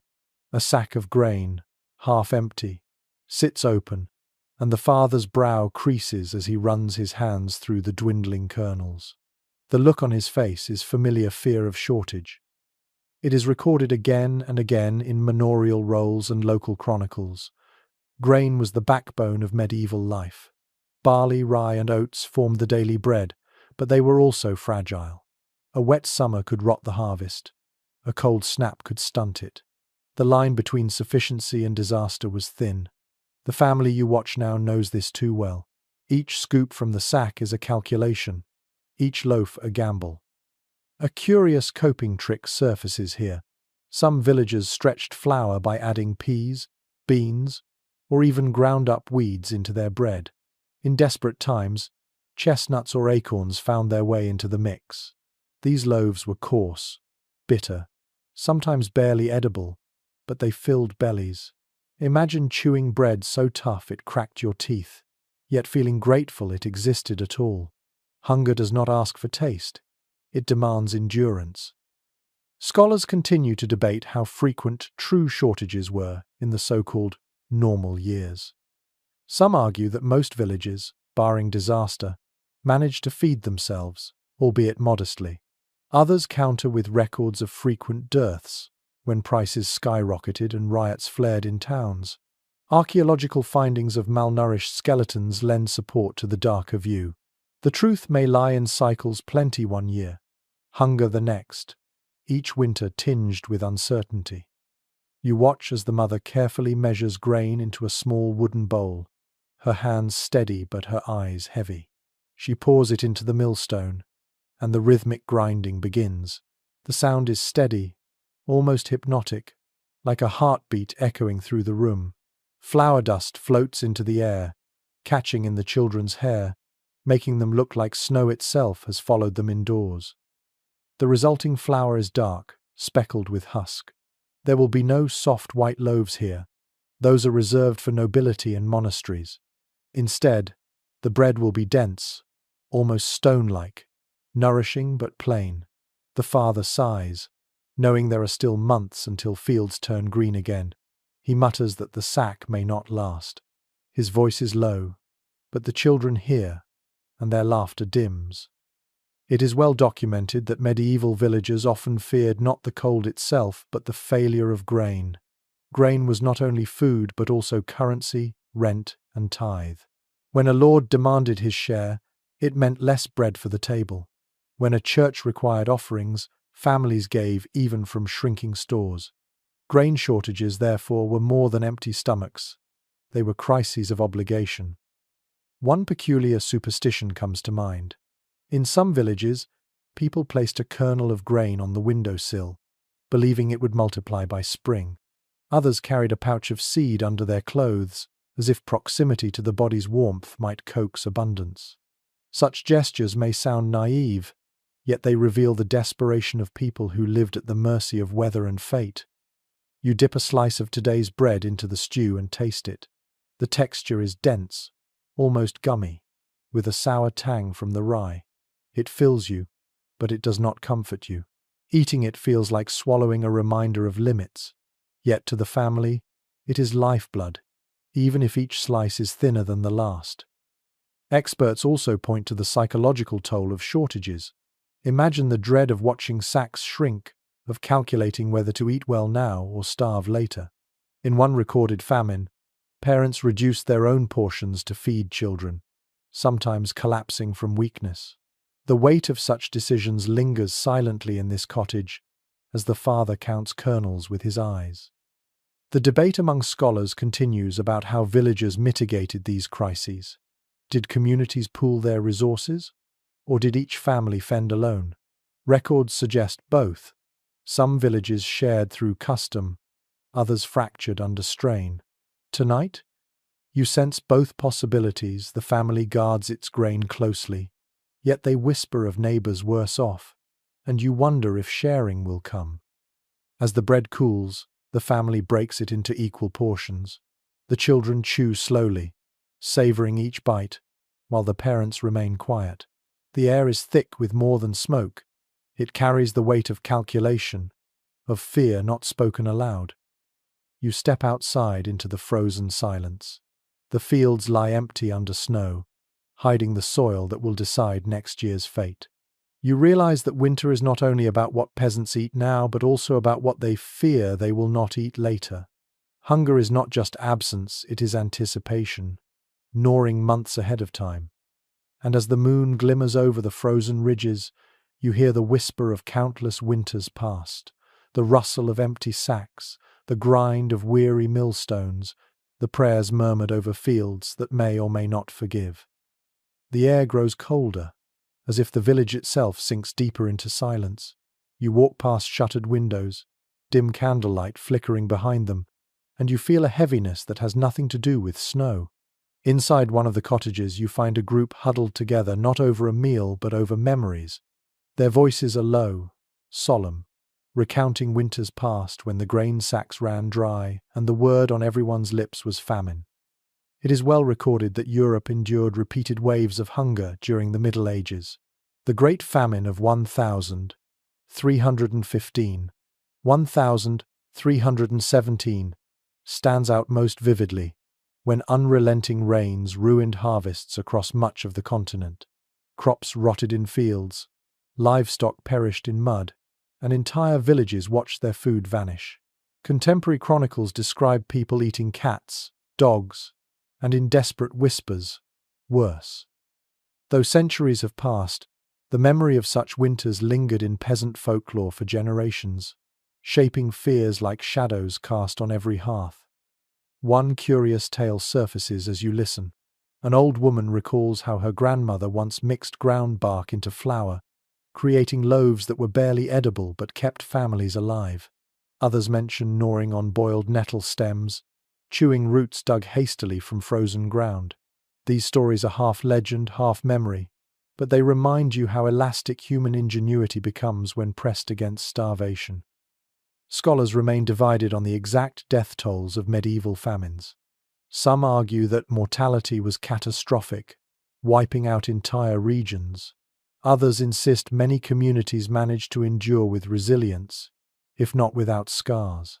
The records are fragmented, written by clerics or lords, often exaggerating or understating, yet the debate hardly matters to the family before you. For them, famine is not a statistic but a living inheritance, retold each winter to children so they remember never to waste a crumb. The father speaks softly, describing a year when no bread could be baked because all the grain was gone by February. Villagers foraged like animals, scouring hedgerows for acorns, eating grass boiled in water until it lost all bitterness. His voice cracks when he recalls how neighbors wasted away, not suddenly but slowly, each day marked by weakness, each week by another death. The children listen wide-eyed, their bowls empty but their imaginations full. Fear mixes with fascination. They are not starving tonight, but the stories settle into their bones. Famine is not a ghost of the past. It is a possibility lurking always at the door. You notice how these tales serve more than memory. They are warnings disguised as stories, reminders to ration carefully, to plant wisely, to never grow complacent. In times of relative plenty, famine still haunted minds like an unwelcome guest. Even when bread sits on the table, the taste is tinged with caution. It is documented in parish records that famines often reshaped communities. Some villages lost so many people that fields lay fallow for years, while others saw surges of migration as survivors sought better lands. Out of hunger came new customs, sharing feasts when possible, preserving food with greater care, or storing seed grain under lock and key. The echoes of famine reshaped not only diets but identities. One peculiar belief surfaces in the old woman's tale. She claims her ancestors hung crosses made of straw over granaries, convinced it would prevent hunger spirits from stealing the harvest. In other regions, villagers lit bonfires on frozen fields, hoping to chase away the curse of cold. Whether ritual or desperation, such practices reveal how people sought to master forces beyond their control. You close your eyes for a moment, picturing the great famine's grey skies, the smell of rot in fields, the silence of empty barns. You imagine trudging through mud, feet soaked, belly hollow, clutching anything edible. Suddenly, the modest bowl of porridge you ate yesterday feels luxurious. The past weighs heavily on the present, teaching gratitude through fear. The debate continues among modern historians about whether famines were purely natural disasters caused by rain, frost, or plague, or whether political and social systems worsened them. Some argue that poor distribution, taxes, and obligations to lords deepened hunger, while others see nature as the true tyrant. Perhaps both are correct. You can almost hear the peasants themselves sigh. The cause matters less than the gnawing pain in the belly. Tonight, as the family finishes recounting these stories, they light an extra candle, as if brightness itself might ward off famine's shadow. The children fall asleep with whispers of bark bread and nettle stew still in their ears. The adults remain awake, staring into the fire, their silence filled with old memories of hunger. You step outside, the cold night pressing hard, and you realize something profound. For peasants, famine was not simply an event. It was a character in their lives, a predator that might stalk them again at any moment. It shaped their habits, their faith, their rituals, their very sense of time. and even when bellies were full, its shadow lingered, a reminder that every winter was a gamble. The snow crunches beneath your boots as you walk away, but the sound feels different now, less like frost, more like bones. You carry the stories with you as they did, reminders that survival in winter was never guaranteed, only borrowed. The bells of the parish church toll faintly across the frosty air, and you follow their echo into the village square. The people move slowly, wrapped in cloaks patched again and again, but their faces carry anticipation. Today is a saint's day, and though hunger gnaws at households, the church has promised food. You step into the shadow of the stone church, and the smell greets you: roasted meat, savory and rich, a scent that feels almost impossible in the bleak midwinter. It is recorded in many manorial accounts that church feasts punctuated the otherwise monotonous diet of the poor.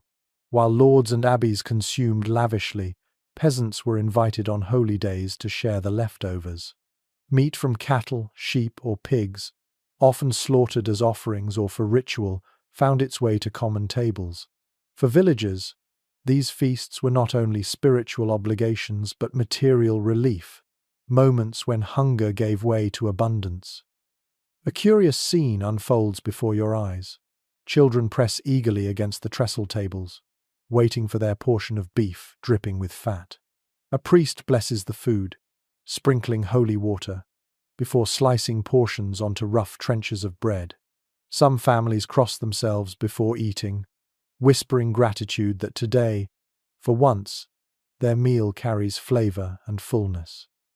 In certain regions, parish records show that feasts even included sweetened puddings or spiced ale, extravagances peasants rarely tasted otherwise.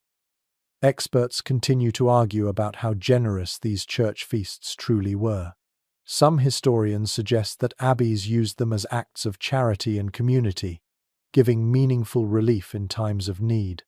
Others insist they were sporadic and insufficient, more symbolic than sustaining. Perhaps the truth lies in the middle. For a night, hunger was forgotten, but the next morning bread and porridge returned. Still, the glow of memory lingered, a reminder that life could occasionally taste of richness. You watch as villagers gather at long tables, steam rising in plumes. The air is filled with laughter, chatter, and the clatter of knives. You taste a slice of mutton, tender and fatty, juices soaking into the coarse bread beneath. The flavor spreads across your tongue, and you feel a shiver of delight, imagining how miraculous this would seem after weeks of roots and broth. The warmth seeps deeper than the food itself. It is the warmth of community, of being part of something larger than the individual household struggle. One peculiar tradition surfaces during the feast. The priest ensures that bones left from the roast are given to the poorest families, who will boil them again and again for broth. In some villages, marrow bones were even considered lucky, hung over doors as charms to attract abundance. To you, it feels both practical and poetic, the church offering not only nourishment, but a symbol of hope. It is well documented that feast days also offered fish on Fridays and during Lent. Though peasants caught their own, the church sometimes distributed salted herring or dried cod, imported from coasts far away. These were luxuries compared to what the villagers normally scraped together. Imagine the wonder of tasting food that had traveled from distant seas, a reminder that the world stretched wider than the fields and forests you knew. Scholars remain divided on the motives behind such generosity. Was it genuine charity, a way to knit communities together, or was it strategy, maintaining loyalty and reinforcing hierarchy? For the hungry families before you, the question hardly matters. They eat, and their bellies, for tonight at least, are full. You notice how joy reshapes the atmosphere. Children run about with greasy fingers, elders smile through gaps in their teeth, and even weary mothers laugh as they sip spiced ale. The sound is different from the hushed meals at home. It is louder, freer, almost defiant against the cold pressing in outside. You feel it too, the strange intoxication of shared abundance. Later, as platters empty and candles burn low, the priest speaks of gratitude and endurance. reminding villagers that winter is God's test. But the people, though solemn, smile still, their bellies lined with meat and bread. They will carry this memory back to their cottages, speaking of it for days. The taste will fade, but the reminder of what is possible will linger. As you step outside, the night is crisp, stars scattering above. The square is quiet now, bones and scraps taken home, footsteps crunching away into darkness. You realize that these feasts were more than meals. They were interruptions in the rhythm of scarcity, small windows into a life of abundance, and proof that even in the hardest winters, there could be moments of celebration. And so you carry the warmth of roasted meat and laughter with you as you walk away. Hunger will return tomorrow, but tonight the village has eaten together, and for a few hours they have known joy. The faint glow of dawn glimmers against icy rooftops as you wander toward the center of the village. Here, the square transforms every week into a marketplace, even in winter. Snow is shoveled aside, straw scattered underfoot, and rough stalls are propped up with planks and poles. The air is sharp, but alive with the sounds of barter voices rising, coins clinking, sacks shifting across weary shoulders. It is well documented that markets were vital to medieval life. Villagers who produced a little extra beans, dried peas, bundles of onions, or even small cuts of salted fish brought them here to exchange for what they lacked. Without such gatherings, isolated households might endure starvation alone. The market tied communities together like threads of a patchwork cloak, offering resilience when the cold bit hardest. You drift past stalls piled with winter staples. A sack of dried beans spills its contents onto the table, small, pale, and unassuming yet dense with protein. A fishmonger unwraps layers of cloth to reveal slabs of salted herring, their smell pungent, cutting through the frosty air. Across the way, a woman arranges a small stack of woolen mitts she has knitted, hoping to trade them for flour. The air is full of contrasts, sustenance and survival, pressed into modest heaps, displayed with quiet pride. A curious custom catches your attention. A farmer sprinkles ashes over his pile of turnips, muttering that it keeps away both rot and thieves. Whether superstition or clever deterrent, the gesture draws curious glances from children, who giggle at the sight of vegetables cursed against greedy hands. The humor masks the truth. Every turnip is precious, every theft a serious blow. Researchers remain divided on how affordable markets truly were for peasants. Some argue that inflated winter prices placed most goods out of reach, especially during shortages. Others suggest that barter systems exchanging cloth for beans or labor for fish kept even the poorest households connected. Looking around, you see both truths. One man walks away empty-handed, unable to meet the price of salt, while a woman secures a loaf of bread by promising to help mend nets come spring. You approach a stall where barrels of salted fish stand stacked like sentinels. The merchant chips away ice from the lids, releasing a strong briny aroma. Salted herring, cod, or sprats. These were staples carried from coastal towns deep into the countryside. For inland villagers, such fish were both exotic and essential, especially on days when the church forbade meat. The texture is leathery, the taste harshly salty, but boiled with barley and onions it transforms into something nourishing. You imagine the relief of acquiring even a small slab, knowing it can stretch into multiple meals. Nearby, a cloth merchant shakes out bolts of rough wool, the fabric stiff and coarse. Families eye it longingly, knowing warmth is as necessary as food. A mother whispers to her child that they will have to wait until lambing season to spin more wool. You sense the harsh trade-off. A sack of beans for a strip of cloth, calories for comfort, choices that weigh heavily with each barter. It is well recorded in manor records that markets also functioned as news hubs. Between trades, villagers swapped stories who had fallen ill, who had lost livestock, whether rumors of war or famine loomed. The marketplace was as much about survival of spirit as survival of body. Today, gossip buzzes, One man swears he saw wolf tracks in the snow. Another insists the Lord's tax collector will arrive earlier this year. The murmurs weave into the air like smoke. One peculiar scene amuses you. A child offers a handful of hazelnuts to a tanner in exchange for scraps of leather, which she fashions into crude shoes for her brother. The barter feels almost symbolic. Forest food, traded for man-made protection, but it underscores the creativity born of necessity. Here, value is measured not only in coins but in need. Experts continue to debate the fairness of these exchanges. Did markets empower peasants with choice? Or did they reinforce dependence on wealthier farmers and merchants? Evidence suggests both. Some households walked away stronger, while others sank deeper into debt. But tonight, as you wander among stalls, you feel the vibrancy of a community knitting itself together, however unevenly. The smells are overwhelming: smoke from roasted chestnuts, tang of dried fish, sweetness of honey cakes baked by the priest's cook and sold for a few coppers. You taste one, the honey clinging to your lips, and feel a rush of gratitude for something so rare. Around you, laughter rises as neighbors greet each other, voices warm against the chill. As dusk falls, the market winds down. Goods are packed, coins counted, promises exchanged. Families trudge home with baskets strapped to their backs, the contents meager but meaningful. Even a small sack of beans means more variety in stews. A scrap of cloth means warmer nights. You step away, snow crunching beneath your boots, and reflect on the rhythm of these gatherings. Markets were not luxuries. They were arteries through which survival flowed, fragile but vital.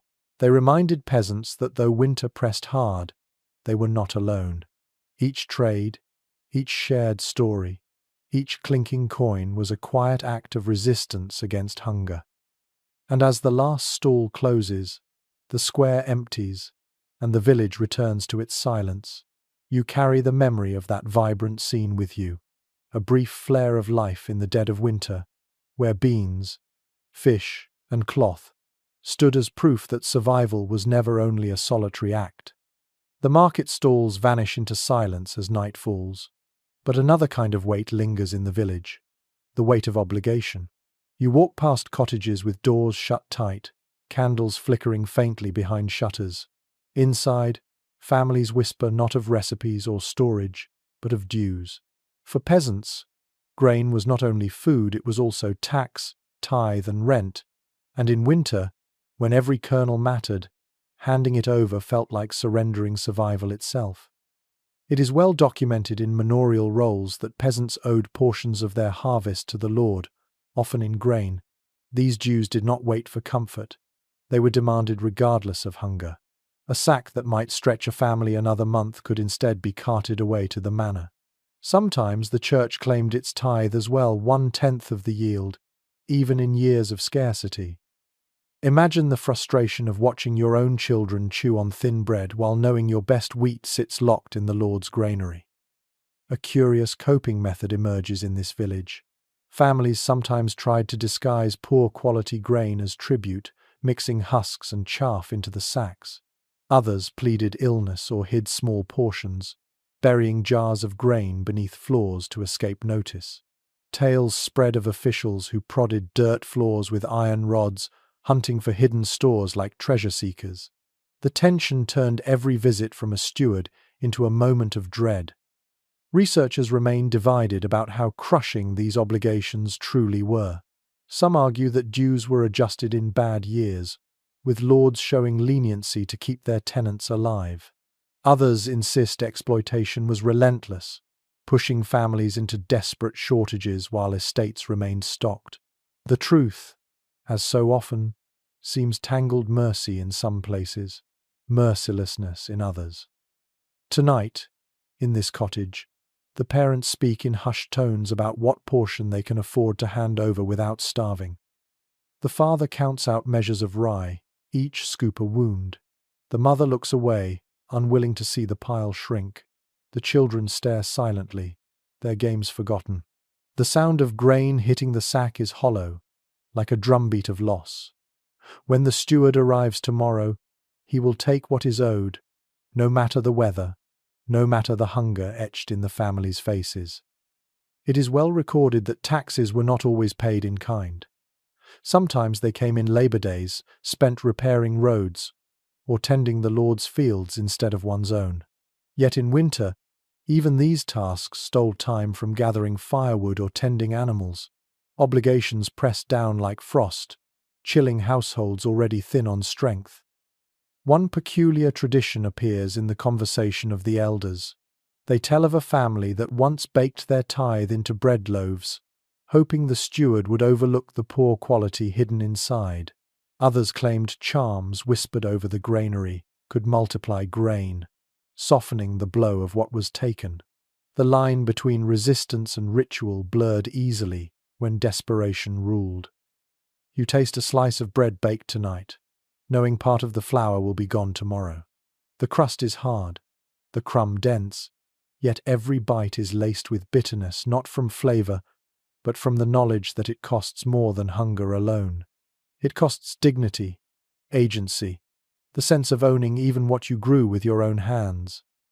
Experts note that such obligations often fed resentment, leading eventually to revolts, uprisings, sparked not by grand ideas, but by the grinding loss of daily bread. The Peasants' Revolt of 1381 inches England, for example, brewed from the anger of taxation layered upon hardship.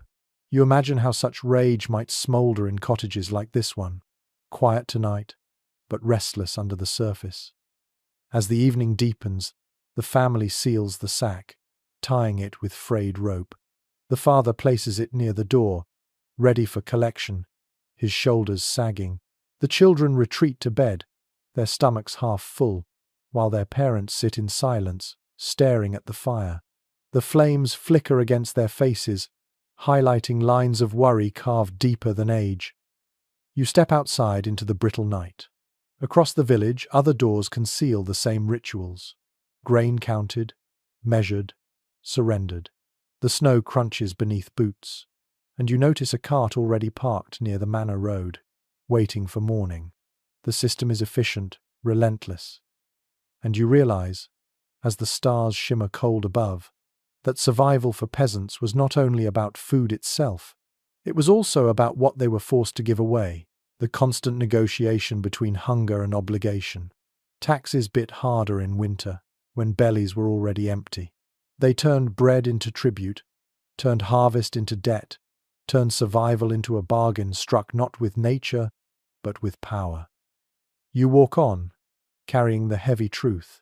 In the long winter, hunger was not always the work of frost or failed harvests. Sometimes it was the echo of grain poured into another's sack, leaving cottages with shadows where abundance should have been. The road curves past the frozen well and toward a modest cottage, lit by a single candle.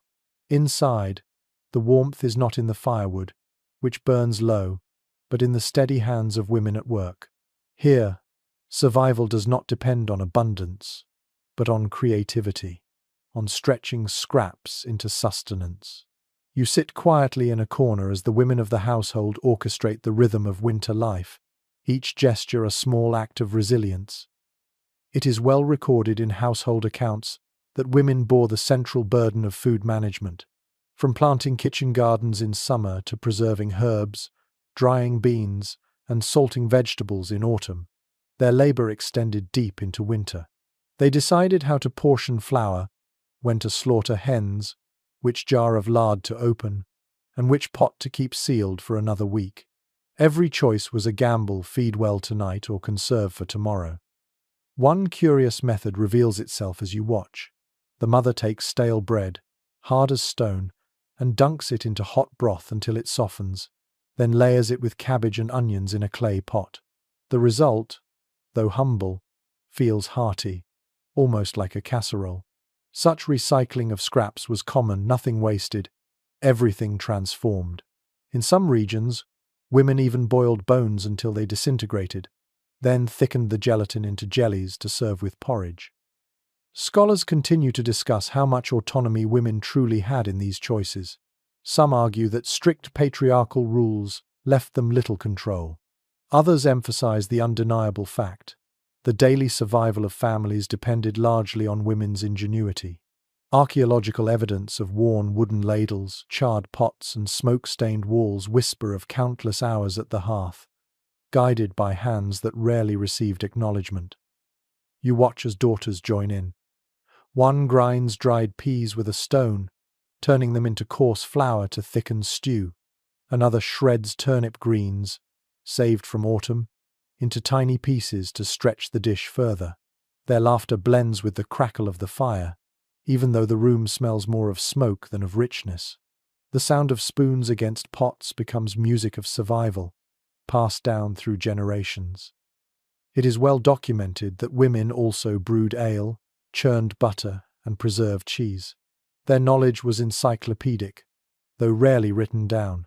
Recipes lived in memory, in gestures repeated daily, in whispered advice like, "Stir until it smells right," or "Add salt until it feels heavy in the hand." Tonight, you sense that knowledge in the way the mother pinches herbs, measuring not with scales but with instinct. One peculiar belief surfaces as she hums softly while stirring the pot. Villagers once thought songs sung at the hearth infused food with luck. Some claimed that bread mixed without humming would crack, or that broth stirred in silence might sour. Whether true or not, the habit lingered, weaving comfort into necessity. In this cottage, music becomes seasoning as vital as onion or salt. The debate among historians lingers about the quality of peasant diets managed by women. Were they monotonous, driven by scarcity, or surprisingly varied thanks to gardens and ingenuity? The evidence suggests both. Some winters dragged with endless bread and cabbage, while others offered flashes of creativity: nuts in porridge, herbs in soup, honey on feast days. The deciding factor was often the skill of the woman at the hearth, stretching limits further than expected. You taste the dish she serves tonight. The softened bread blends with cabbage and onion, the flavor earthy but satisfying. Each mouthful carries the sense of care more than abundance. You chew slowly, imagining the countless decisions embedded in this bowl. Should she have saved the bread for tomorrow? Should the onions have been preserved instead? Every bite is both nourishment and compromise. Later, the mother prepares another trick. She scrapes the last bits of fat from a pot and spreads them thinly across bread slices. Though meager, the gesture transforms plain crust into something richer. The children smile, licking fingers, their hunger quieted if only briefly. This is not indulgence, it is artistry, the ability to coax comfort out of almost nothing. Outside, the wind rattles loose shutters, but the women keep working, mending clothes, spinning wool, repairing baskets. Survival is not only in what is eaten, but in what is saved from falling apart. Their hands stitch, patch, preserve. Each repair is as important as each meal, part of the invisible network that keeps families whole through long winters. You realize as you watch that these women are not merely background figures. They are the architects of endurance, the silent engineers of survival. Without their decisions, without their endless labor at the hearth, hunger would have devoured families far faster than frost. And as you step back into the cold night, the smell of smoke and cabbage clinging to your cloak, you carry the truth. Winter was survived not by bread alone, but by the hands that stretched it, flavored it, blessed it. Women kept kitchens alive, and in doing so, they kept entire villages alive. Their strength was quiet, but it echoed in every bowl, every loaf, every hum beside the fire. You wander to a cottage smaller than most, where the roof dips low and the door sticks against the snow piled high outside. When you push inside, the air feels thin, as if hunger itself has taken up residence. A family sits close to the hearth, bowls already scraped clean. The children's eyes follow every movement of their mother's hand as she wipes the inside of the pot with a crust of bread, determined not to lose even a drop. It is well recorded that in many households, children often survived on the scraps left after adults had eaten. Parents, desperate yet practical, knew that little stomachs must be filled to preserve life into the future. Sometimes mothers went without, slipping their own share into a child's bowl. The sacrifice was silent, a decision repeated night after night. You can see it here. The father eats slowly, leaving half his portion, nudging the rest toward the smallest child. A curious custom emerges at the end of the meal. The children scrape bowls with spoons until the sound becomes rhythmic, almost playful. Some villages called this singing the pot, a ritual where children lick dishes clean as both game and necessity. In certain regions, parents encouraged it, saying the noise drove away evil spirits of famine. For you, the sound is haunting, a reminder that joy and hunger can sit at the same table. Experts continue to discuss how much food children truly consumed compared to adults. Some argue that they were fed sparingly, considered less productive laborers. Others suggest parents bent rules of survival, feeding children as generously as possible to ensure future workers for fields. The archaeological evidence shows both malnourished skeletons and surprisingly robust ones. The debate lingers, as it must, since hunger was never distributed evenly. You watch as the mother retrieves a wooden bucket. At the bottom lies only thin broth from last night, congealed into a jelly. She scrapes it out, warms it by the fire, and divides it among her children. Their faces brighten as if receiving a feast. You taste it too, the flavor faint but not unpleasant, a ghost of onions and herbs, stretched beyond reason. It is well documented that children were often tasked with scavenging. In winter, they combed hedgerows for stray nuts, dug at frozen ground for roots, or gathered dung for fuel. Each small contribution added to the family's survival. Today, one child shows you a pouch of dried rose hips, shriveled but red, collected weeks ago. They taste tart, almost sour, but they carry the memory of summer. Imagine the pride in presenting such treasures to parents who have little else to offer. One peculiar belief surfaces as the grandmother speaks. She claims children who ate the first scraps of bread at night would dream of full tables in spring. Dreams were more than fancy, they were comfort, something to hold on to in the silence of dark nights. In this home, scraps are not merely food, they are sparks of hope.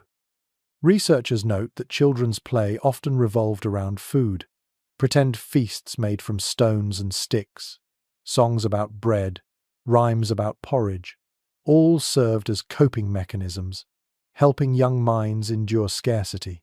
You hear laughter now as the older child makes a cake of snow outside, pressing it proudly into a dish.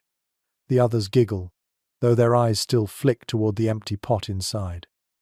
The parents' faces are different, drawn, weary, edged with worry. They know scraps alone cannot last. Tomorrow will bring the same dilemma, how to feed little mouths with almost nothing left.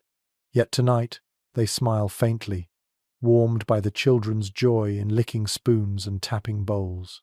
Survival is not only calories, it is also morale, the ability to endure another day because laughter has not completely died. Scholars remain divided on whether such families always manage to endure. Some argue that tight-knit communities stepped in, ensuring no child starved completely. Others paint a harsher picture, where weak children perished quietly, unnamed in records. The silence of history leaves questions unanswered, but you can sense the truth in the parents' eyes. Each winter was a gamble, and not all gambles were won. The hearth glows low. The children curl up together, sharing warmth. Their bellies are not full, but they are not empty either. The mother tucks a thin blanket over them, humming softly. Her voice cracks, but the children close their eyes, comforted. You realize then that scraps are not only food, they are symbols of resilience. Each crumb is proof that the family has survived one more day. As you leave the cottage, the snow crunching under your feet feels louder than usual. Behind you, faint laughter mingles with the crackle of firewood. You carry with you the image of small hands scraping bowls clean, the rhythm like a fragile song of defiance against hunger. And in that sound lies the truth of winter survival. Not feasts, not plenty, but the determination to wring hope from scraps, to turn empty bowls into instruments of endurance, and to keep children laughing, even when the cupboards echo with absence. The church bell tolls again, Not for a feast this time, but to mark another Friday. You follow villagers along the snowy path, their breaths rising like smoke in the cold dawn. They are not carrying meat to market or preparing to slaughter livestock. Instead, baskets hold fish, dried beans, and loaves of dark bread. Today is a fasting day, as the church requires, and across the countryside, thousands like them bend their meals to rules that shape both faith and survival. It is well documented that fasting was woven into the fabric of medieval life. Nearly half the calendar was marked by restrictions: Fridays without meat, Lent with weeks of abstinence, vigils before holy days. For nobles, this meant elaborate fish dishes, sauces thickened with almonds, or sweetened pastries made without lard. For peasants, it meant something simpler: bread dipped in thin broth, beans boiled until soft, salted herring shared between many hands. Fasting was not an extraordinary event. It was a rhythm, as steady as the turning of seasons. A curious ritual unfolds in the cottage you enter. The family lays out a loaf of rye bread and a handful of beans on the table. Before eating, the father crosses himself and murmurs a prayer, thanking God for providing even this. Then he deliberately pushes aside the pot of salted pork hanging in the rafters, as if to show restraint not only to heaven but to his own children. The youngest stares at the meat longingly, but says nothing. They all understand the rules. Scholars remain divided on how much fasting genuinely reduced caloric intake. Some argue that it acted as a form of rationing, stretching supplies further into spring. Others suggest that peasants compensated by eating more bread and fish, meaning the nutritional loss was minimal. Whatever the case, fasting days certainly altered the rhythm of meals, reinforcing discipline and shaping identity. To refuse was unthinkable. To obey was survival in both body and soul. The family tonight boils beans in a clay pot. The smell is plain, earthy, filling the smoky air with a quiet promise of nourishment. They eat slowly, dipping bread into the broth, chewing carefully. You taste it too, the texture soft, the flavor simple, the warmth undeniable. And you realize that fasting is not only about what is withheld, but about what is valued. The humble foods that keep hunger at bay when meat is forbidden. One peculiar belief floats through the conversation. The grandmother claims that enduring fasting faithfully ensures protection against famine later. She tells of a year when her family, though poor, survived a harsh winter without hunger because they had respected every abstinence day. Faith and practicality intertwine. Following the rule may conserve stores, but it also comforts the spirit, convincing villagers that obedience draws divine mercy. It is well recorded that fish dominated fasting diets. Salted herring, dried cod, even freshwater eels became central. Tonight, the family unwraps a slab of herring, its smell sharp and briny. The father divides it into thin pieces, barely enough for a taste each. Still, when added to the beans, the flavor deepens, the broth richer than bread alone.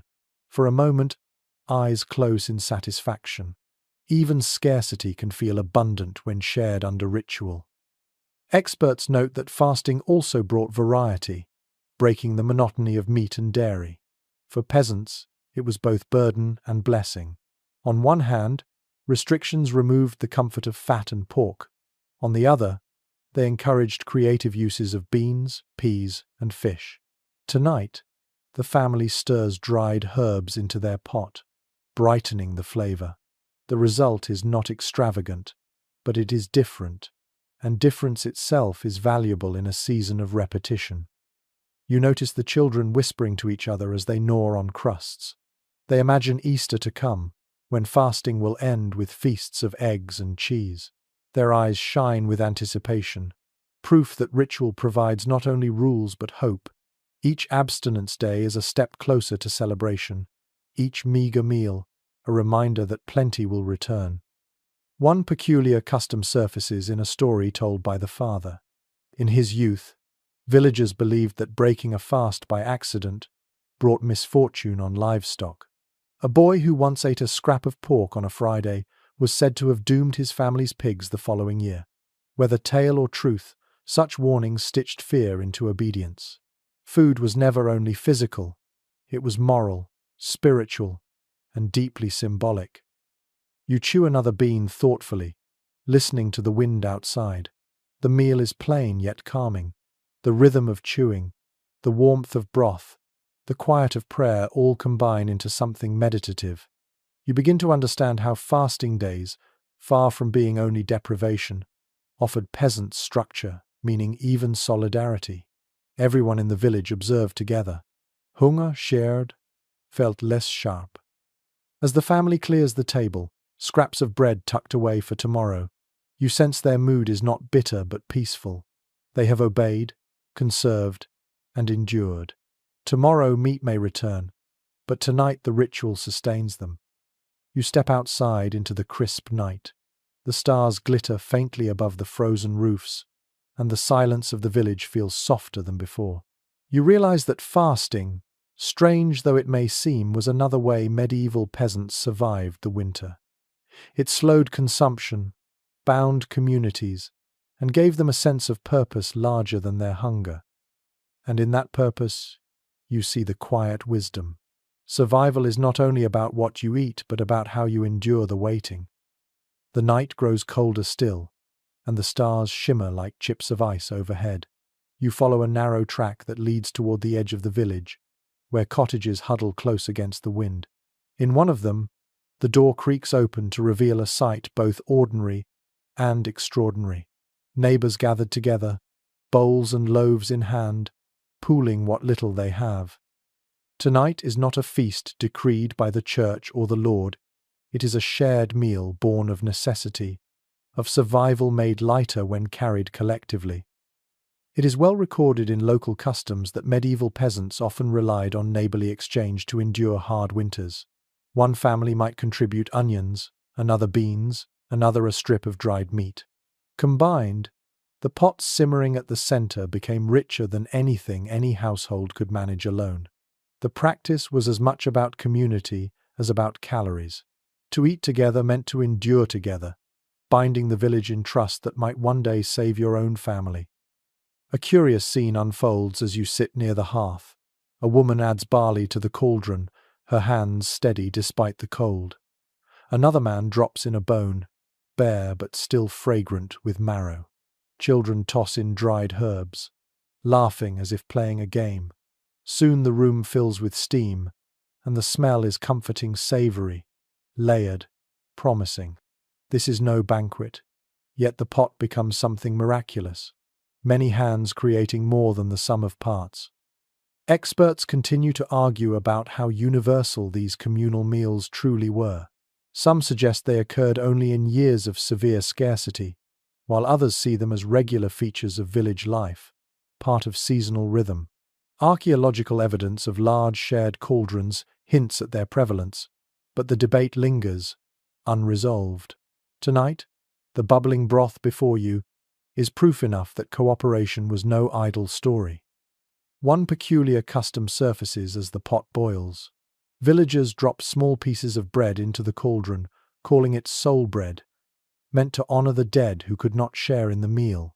Some even believed the steam carried prayers heavenward. Whether practical or symbolic, the act transforms dinner into ritual, weaving memory into survival. You inhale deeply, and the scent feels layered with both nourishment and reverence. It is well documented that villages also exchanged food directly. A sack of beans might be lent with the promise of repayment after harvest. A wheel of cheese could be cut in half kept, half gifted. Such exchanges built fragile but vital webs of trust. To hoard was dangerous. To share was risky, but life, sustaining. The balance required constant negotiation, and tonight you see it in action, families measuring generosity against fear. You taste the stew as it is ladled into wooden bowls. The flavor is earthy, smoky, touched with herbs and marrow.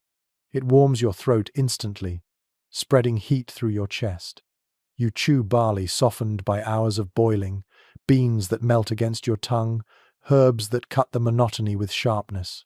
Around you, laughter rises, spoons clink, and for a moment hunger retreats. driven out by the strength of many hands. One peculiar belief is shared by an old man at the table.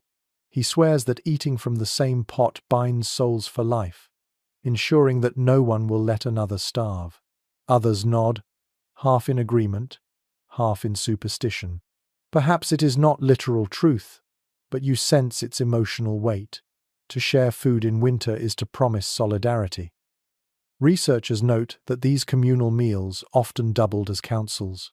As the pot boiled, villagers discussed planting plans, grievances with the manor, or the latest rumors of weather. Tonight, you hear murmurs about spring rains, about wolves sighted near the forest, about whether the steward might reduce next month's dues.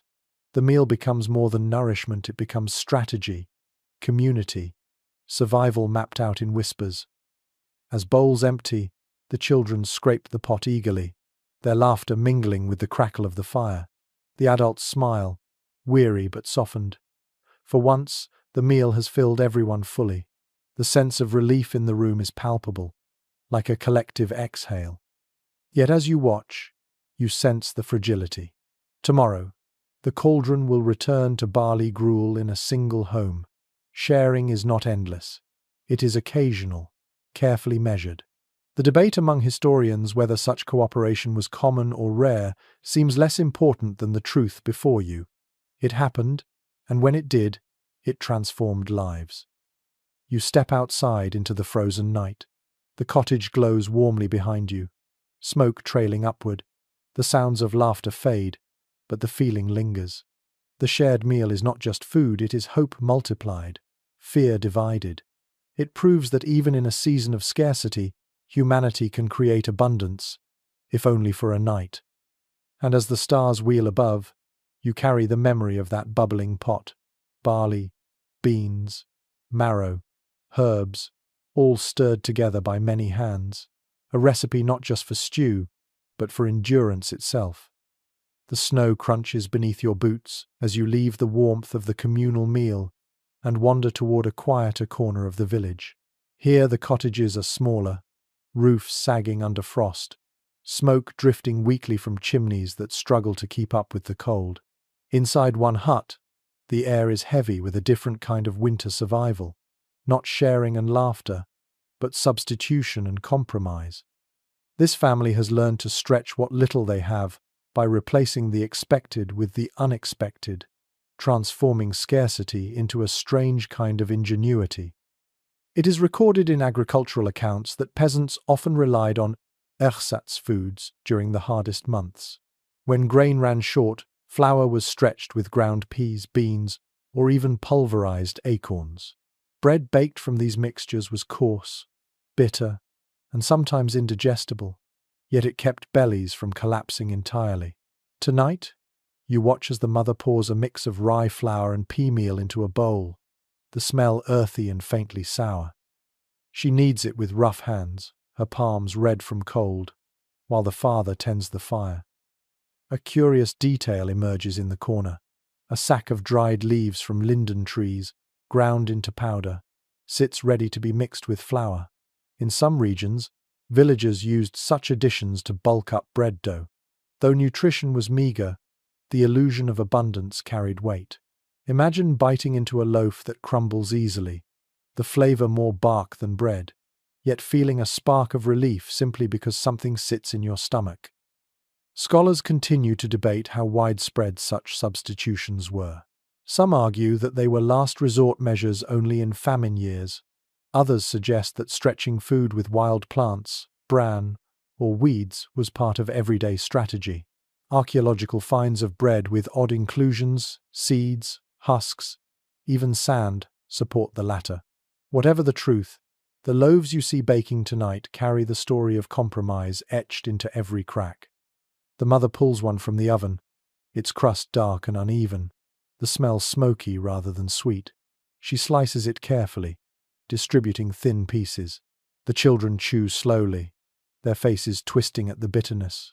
You try a bite too, the texture rough, grains catching between your teeth, the taste lingering in a way that is more endurance than pleasure. Yet as it fills your mouth, you feel the same truth they do. Survival is not about delight, but about endurance. It is well documented that soups too were adapted.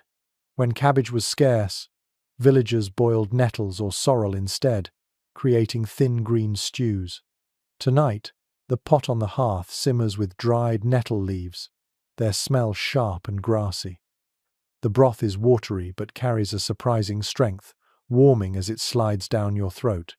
The children sip eagerly, their lips stained green, as though drinking spring in the middle of winter. One peculiar belief surfaces as the grandmother dips bread into the nettle broth. She murmurs that eating such greens keeps the blood hot against the cold.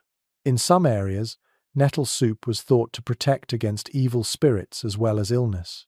Whether superstition or coincidence, the belief added meaning to meals otherwise defined by scarcity.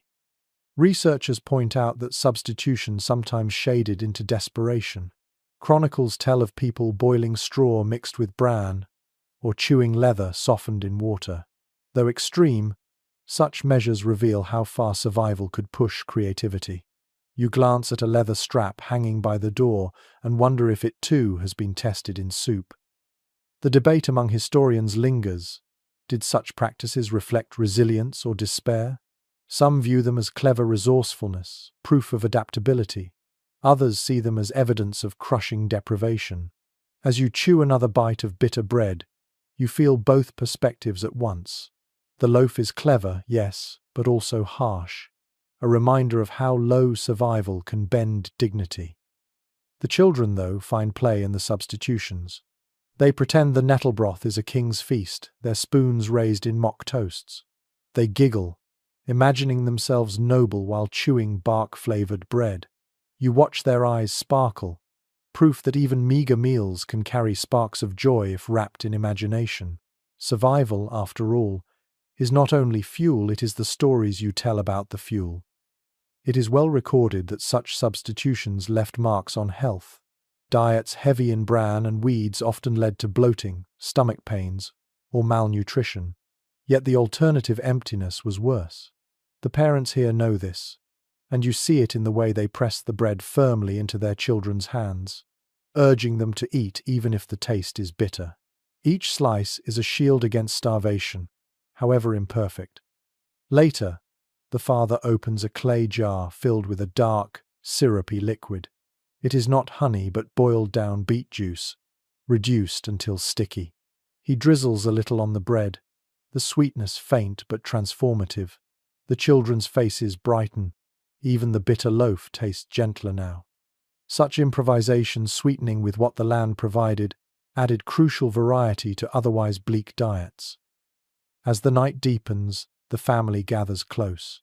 Their bellies are not satisfied in the way feasts satisfy, but they are filled enough to sleep. The fire burns low, the smell of nettle broth lingering in the air, and the children drift into dreams. The parents sit silently, their hands entwined, knowing they have stretched scraps one day further. You step outside, your breath fogging the icy night. The snow reflects faint moonlight, fields lying silent beneath. You realize that substitution, though often bitter, was a key to survival. It turned scarcity into sustenance, despair into possibility. It taught peasants that endurance could take many forms, even forms that tasted of bark or nettles. And so you carry the truth with you. Survival was not always sweet, but it was inventive. In every bitter loaf, in every green broth, in every strange mixture boiled against hunger, lay the stubborn refusal to surrender to winter. The frost glitters like broken glass across the fields as you walk further from the heart of the village. Out here, where the land opens wide, you find signs of another quiet lifeline: wild food gathered even in winter's grip. The snow is deep, yet peasants never stopped foraging. They bent low over hedgerows, scraped at frozen ground, and searched river banks, hoping for anything edible. Tonight, you will see how hunger sent people back to nature's margins, coaxing meals from places most would overlook. It is well recorded that wild plants supplemented diets year-round. In summer and autumn, villagers collected mushrooms, berries, and herbs. In winter, They relied on what could be stored or dried. But even in January, when snow-blanketed fields, some turned to bark, roots, or stubborn greens that clung to life under frost. Their knowledge of plants was vast, though seldom written passed from elder to child in whispers, gestures, and memory. A curious moment greets you as you step into one cottage. A boy empties a pouch onto the table, a handful of shriveled crabapples, wrinkled but still edible. The family treats them as treasure, their tartness a burst of flavor against bland porridges. In some regions, families strung such apples in rafters, drying them into leathery treats. You bite one now, the skin tough, the taste sour-sweet, like sunlight trapped in wrinkled skin. It is not much, but it is joy. Experts debate how reliable foraging was in the hardest months. Some argue that once snow fell, wild foods dwindled almost completely. Others suggest that peasants with sharp eyes always found something nettles sprouting early, roots dug deep, or watercress thriving in icy streams. Archaeological traces of seeds and berry pits in latrines suggest that even in winter, foraged foods appeared on peasant tables. The father in this home shows you another trick. He scrapes the bark of a linden tree, drying and grinding it to mix into flour. The bread it produces is coarse, earthy, almost bitter, but it swells in the belly. Though hardly nourishing, it gives the illusion of fullness. You taste a slice, and it crumbles quickly, leaving grit on your tongue. Yet you swallow, understanding that survival often tastes like compromise. One peculiar belief emerges in the grandmother's tale. She insists that mushrooms gathered under oak trees in summer, dried and stored, carried protection against winter hunger. Eat them in January, she mutters, and spring will come sooner. You smile at the thought fungus turned into prophecy. The children giggle, nibbling the leathery slices as though consuming hope itself. It is well documented that streams and rivers offered watercress and sorrel, plants hardy enough to survive frost. Villagers trudged through snow to cut them, their green leaves a shock against the white banks. Tonight, a handful of dried sorrel is added to stew, turning the broth slightly sour. You sip it, and though the flavor is strange, it refreshes, reminding you of seasons when fields were green. Researchers argue over how much peasants depended on foraging versus stored staples. Some believe wild foods were emergency measures. Others claim they were woven regularly into meals. Perhaps the truth is both. Foraging was not glamorous, but it was a safety net, filling gaps when granaries emptied too soon. The family before you does not romanticize it, they forage because they must, not because they want to. The children show you another oddity, a sack of roasted acorns. Normally bitter, they were soaked in water for days, leached of their tannins, then dried and eaten like nuts. You chew one, its taste bland but nutty, its texture chalky, yet it fills your stomach with quiet persistence. Imagine the work gathering, soaking, roasting for something so modest. Still, each acorn was a promise that hunger would not win. One peculiar practice surfaces in your memory. In some villages, villagers whispered charms over hazelnuts before eating them, believing the nuts carried wisdom and luck. A child holding a cracked shell tonight repeats such words under her breath. Whether out of faith or habit, the gesture ties survival to ritual, binding body and spirit together. The debate among historians touches on whether these wild foods added real nutrition or only empty volume. Some argue they supplied vital vitamins: rose hips for vitamin C, sorrel for iron. Others suggest they were too meager to make a difference. Yet when you sip nettle tea, its grassy tang sharp in your throat, you feel the energy it provides. Maybe not abundance, but a spark sometimes. That spark was all that stood between families and despair. Later, the family gathers around the hearth, their foraged collections spread out. Dried mushrooms, wrinkled apples, roasted acorns, bark bread, nettle tea. None of it feels like feasting, but together it forms a mosaic of survival. They eat slowly, talking softly, their bodies warmed not only by calories but by the knowledge that they have coaxed food from a frozen world. As you step outside, the snow crunches beneath your boots, and the moon glows faint over the fields. You look at the hedgerows, the bare trees, the frozen stream, and realize that for peasants, every corner of the landscape was potential food. Nothing was too small, too bitter, or too strange to try. And so you carry the truth with you. Winter survival was not only found in granaries and barns, but also hidden under snow, tucked in branches, or simmering in a pot of sour greens. Foraging was resilience, a stubborn refusal to accept emptiness. Even when the land seemed barren, peasants bent low, searched hard, and always found a way. The wind moans through the village lanes like a low organ note, but you catch another sound beneath it, the rhythmic hiss of boiling water and the faint bubbling of a large pot. You follow the steam drifting from a cottage chimney, step inside, and find a group of villagers bent over what looks like an oversized cauldron. Tonight is not about new food, it is about preservation, about guarding what little remains so it can last until spring. It is well documented that preservation was the heartbeat of medieval winter survival. Without salt, smoke, drying, or fermenting, food vanished quickly, leaving families vulnerable. Peasants mastered techniques that extended the life of meat, dairy, vegetables, and grains. Though their methods lacked refinement, they were ingenious, turning smoke-filled rooms, cellars, and clay jars into lifelines. A curious detail greets you immediately. Above the hearth, strings of fish dangle, their skins leathery, their smell pungent but strangely comforting. The smoke from the fire curls around them, blackening their surfaces. In many villages, fish and eels were smoked this way, hung for days until every droplet of moisture surrendered. You bite into one, and the taste is sharp, salty, almost overwhelming, but you feel the dense energy coursing through your veins. Experts continue to argue about how widely peasants could afford salt, the most vital preservative. Some suggest it was scarce inland, reserved for the wealthy. Others argue that trade routes carried enough to villages, though at a cost. Whatever the case, salt transformed survival. Meat rubbed and packed in barrels lasted months instead of days. Tonight, you see a slab of pork lowered into a brine barrel, its surface already slick with crystalline grains. The father presses it down with a wooden lid, sealing both smell and promise inside. One peculiar custom emerges in the grandmother's tale.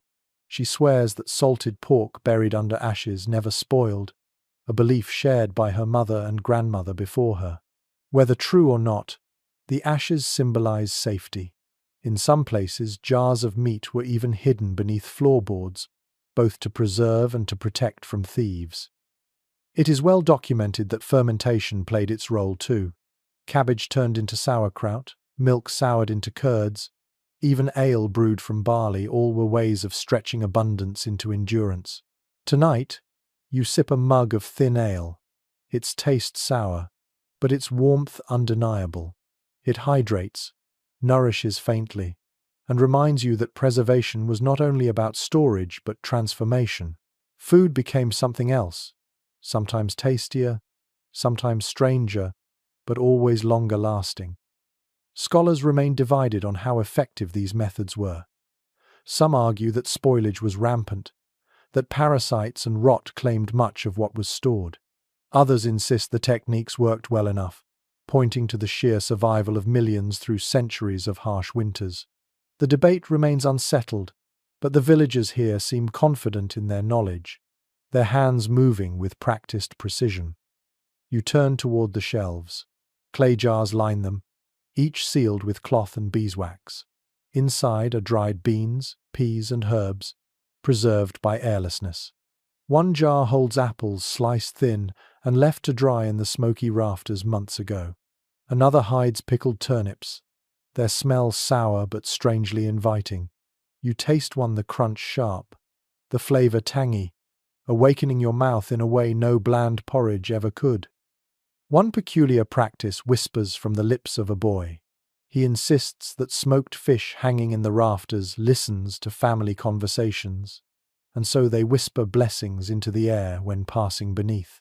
Perhaps superstition, perhaps childish imagination, but you smile at the thought. Preservation here is not only chemistry, it is ritual, faith that food will last if treated with reverence. The father explains how meat is smoked, first salted, then hung above the hearth for days. The fire kept smouldering but never blazing. The air fills with dense smoke, stinging your eyes, but the family barely notices.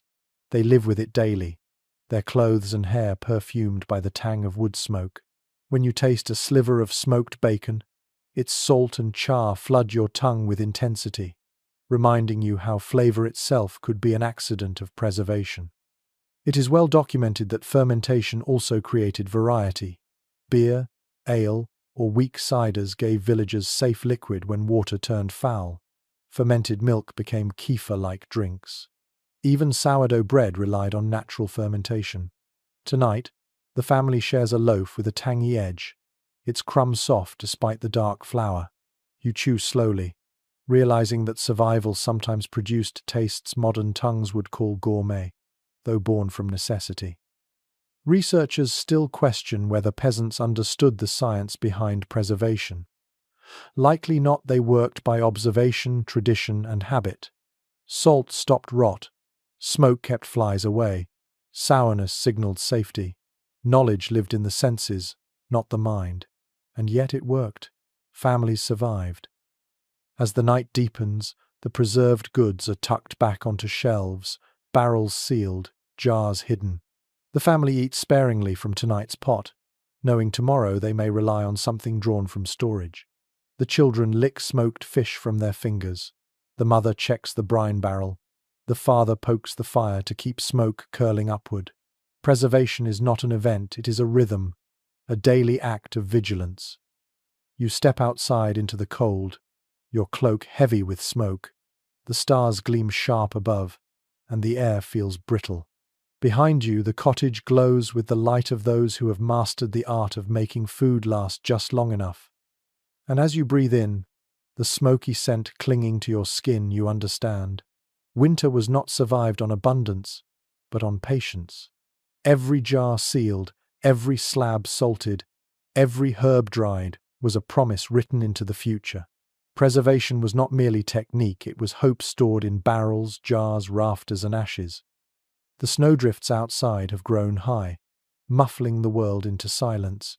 But in the cottages, another sound carries a rhythmic bubbling, punctuated by the occasional crack of boiling bones. You step into a low, smoky room and find a pot hanging heavy over the fire. It does not smell of feasts or roasts, but of patience. Marrow, sinew, and cartilage giving up their strength to the water. It is well recorded that bone broth was a staple for peasants in winter. When meat ran scarce, bones were boiled again and again, each simmering, pulling a little more flavor, a little more nutrition, until the water grew pale but still carried sustenance.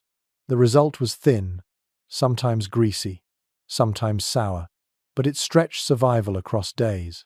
Tonight, you see bones blackened from repeated boiling, still adding something however faint to the pot.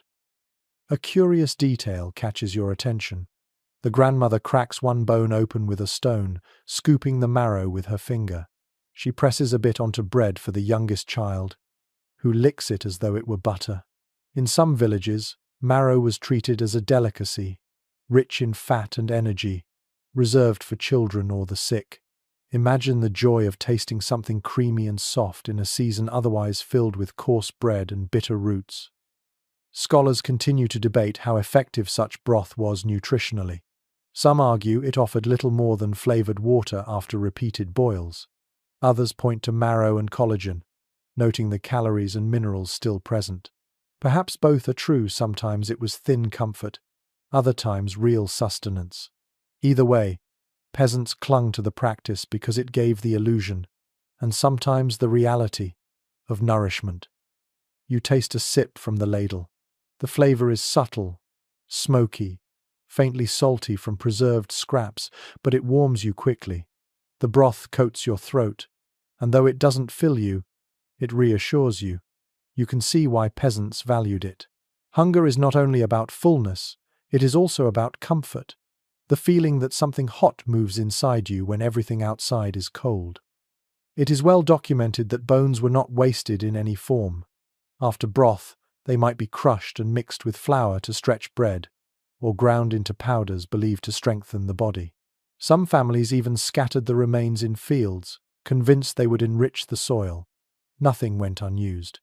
A pig slaughtered in autumn lived on in broth, in marrow, in scraps boiled into endless stews across winter. One peculiar belief surfaces from a story told at the hearth.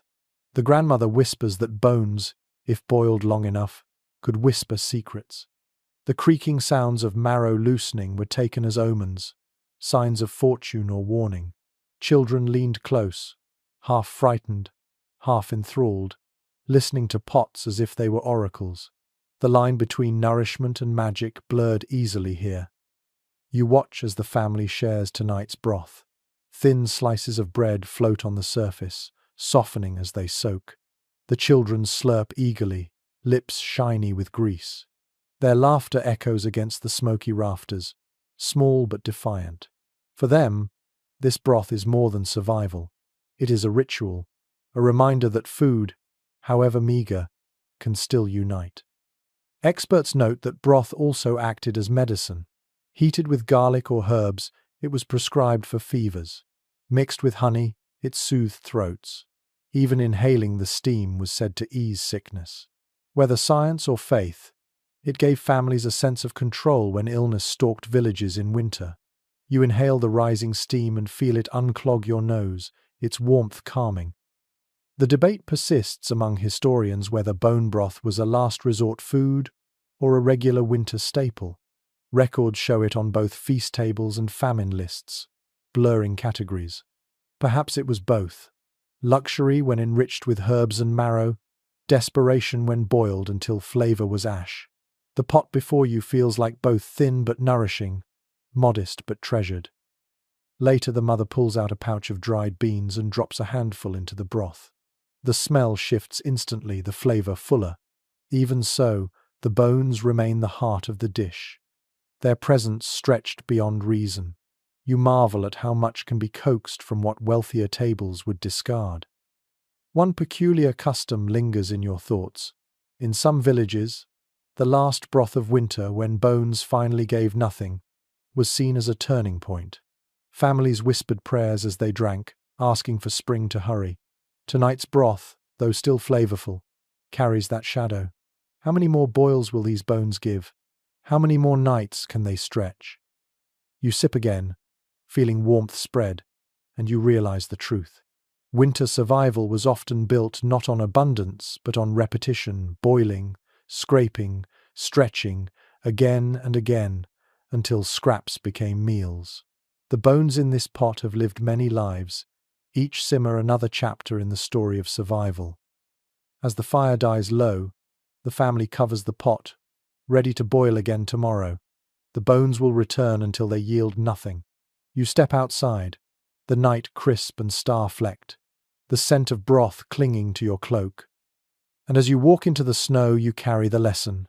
In winter, survival meant refusing to let go, coaxing life from what seemed empty, finding nourishment where others saw waste. Even bones, hollow and cracked, could sing one last song against hunger. The sky is iron grey, heavy with more snow, but you hear a sharp crack before you see it. You follow the sound to a frozen pond at the edge of the village, where a group of boys swing axes into the ice, splintering it into shards. Behind them, men haul nets and baskets. Winter does not stop the hunt for fish, it only makes it harsher, colder, more uncertain. Yet here they are, risking numb fingers and soaked boots for the promise of something fresh and alive. It is well recorded in local accounts that fish provided vital sustenance in winter. Streams, rivers, and ponds were lifelines, offering protein when livestock was scarce. For peasants bound by fasting rules, fish carried religious significance too, appearing in countless meals when meat was forbidden. Eels wriggled from muddy banks, trout darted beneath ice, and in coastal villages, salted herring travelled inland by barrel.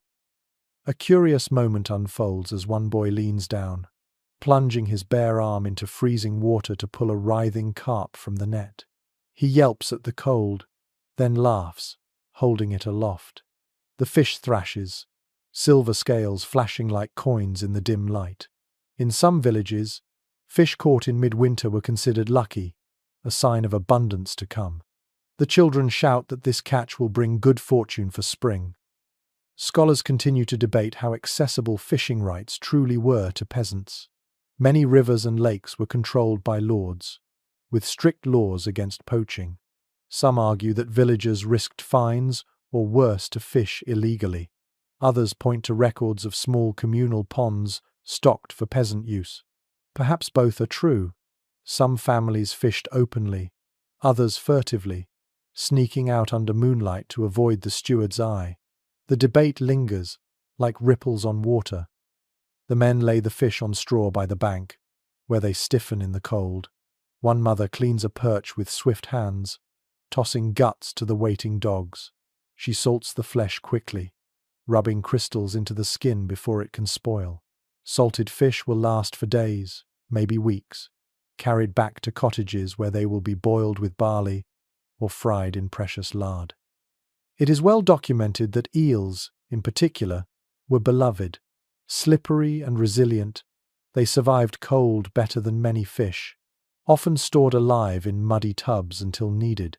Tonight, a wriggling eel slips from a boy's grip, twisting across the ice before being caught again. The villagers laugh, calling it the snake of the river, half in jest, half in reverence. For them, the eel is more than food, it is stubborn life embodied. One peculiar belief surfaces in a fisherman's tale. He claims that fish pulled from ice carry a spark of winter's spirit inside them. To eat them, he says, is to steal strength from the season itself. His neighbors nod, not entirely joking. Faith and folklore cling to the catch as tightly as the nets. You are invited into a cottage where the day's prize is cooked. A carp, gutted and cleaned, simmers in a clay pot with onions and herbs. The smell fills the room, earthy, savory, sharper than meat. The broth turns cloudy, the fish softening, its bones delicate but dangerous. You sip carefully, the taste rich, fresher than anything dried or salted. The children grin, slurping the soup, their lips glistening with oil. For one night, they eat like kings. Experts argue about the role of fish in balancing diets. Some say it provided vital proteins and oils otherwise missing in winter. Others insist its contribution was minor, given the small catches and scarcity inland. Yet as you chew a flake of tender flesh, you feel the undeniable impact, a burst of energy, warmth, satisfaction. Even a single fish divides into many bowls, each mouthful carrying hope. Later, the villagers gather the remaining catch into barrels, layering fish with salt. The smell is pungent, briny, clinging to hair and clothes. The father mutters about the cost of salt, but he rubs it in anyway, knowing each grain extends survival. Tomorrow, the fish will be less fresh, but still edible. Preservation is a bargain peasants cannot afford to ignore. One peculiar custom is mentioned as the night wears on. In some villages, bones from the first fish of the year were buried beneath the hearth, believed to keep households safe from hunger. Tonight, the grandmother tucks a fish head under straw, whispering thanks. Whether charm or habit, the act speaks of reverence for the creature that gave itself to the pot. As the meal ends, children lick their fingers, their bellies warm. The parents smile faintly, the tension of hunger eased for a day. The fish bones clatter into a bowl, destined for yet another round of broth tomorrow. Nothing will be wasted, not even the fins. You step outside into the biting air. Behind you, laughter fades into the night, replaced by the creak of ice reforming on the pond. The stars glitter overhead, and you reflect on the day's catch. Fishing was not guaranteed.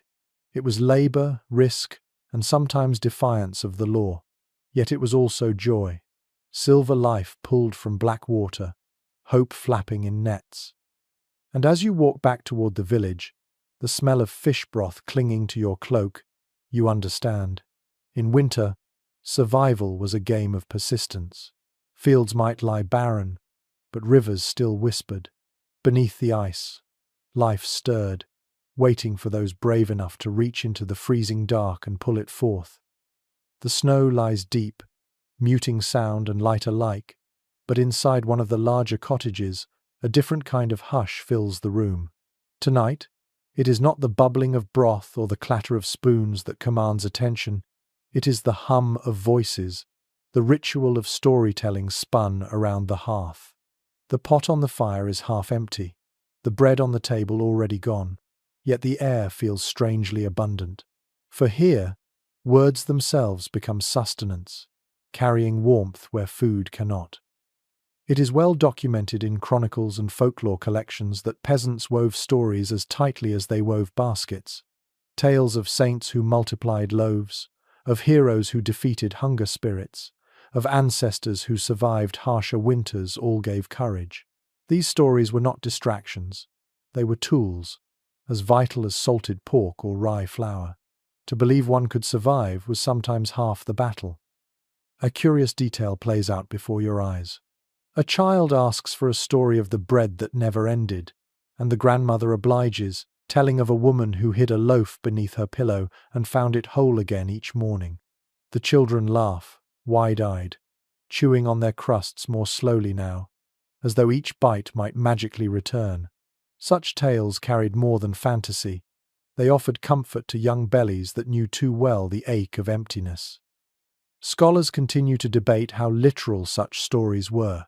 Were they remnants of pagan fertility myths, Christian miracles reshaped, or simple fables of thrift? The records are inconclusive, leaving open the question of how much belief mingled with play. But the villagers here do not ask these questions.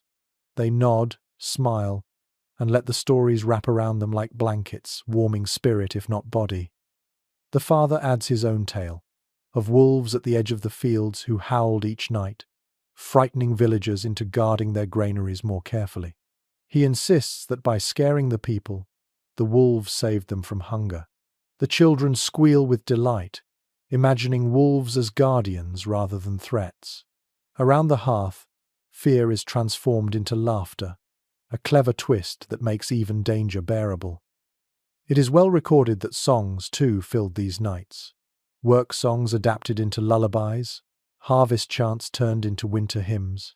Their rhythms reminded villagers of seasons past and seasons to come. Tonight, the family hums a low tune as the grandmother stirs the coals. The melody is simple, but the effect is profound. You feel it settling your heartbeat, steady as the fire's glow. One peculiar practice emerges as the mother pulls a small pouch from a shelf. Inside are kernels of grain, saved not for planting but for ritual. She casts 3 into the fire, whispering blessings for abundance next year. In some regions, such gestures were thought to feed spirits of the fields. In others, they were acts of quiet rebellion, keeping hope alive when cupboards emptied. The sparks rise, crackling, as though carrying her wishes skyward. The debate among historians lingers about whether these rituals truly sustained morale or were simply habit. Yet watching the children's faces as they stare at sparks leaping from grain, you sense the answer. Belief is not a luxury, it is a necessity, as much a part of survival as bread or broth. The family shares the last of their cider, weak and sour but warming. They sip slowly, passing the cup from hand to hand, savouring the illusion of fullness. Then the stories resume, some silly, some sacred. Each tale carries a reminder. Others endured, others survived, and so shall we. You taste the final crust of bread offered to you.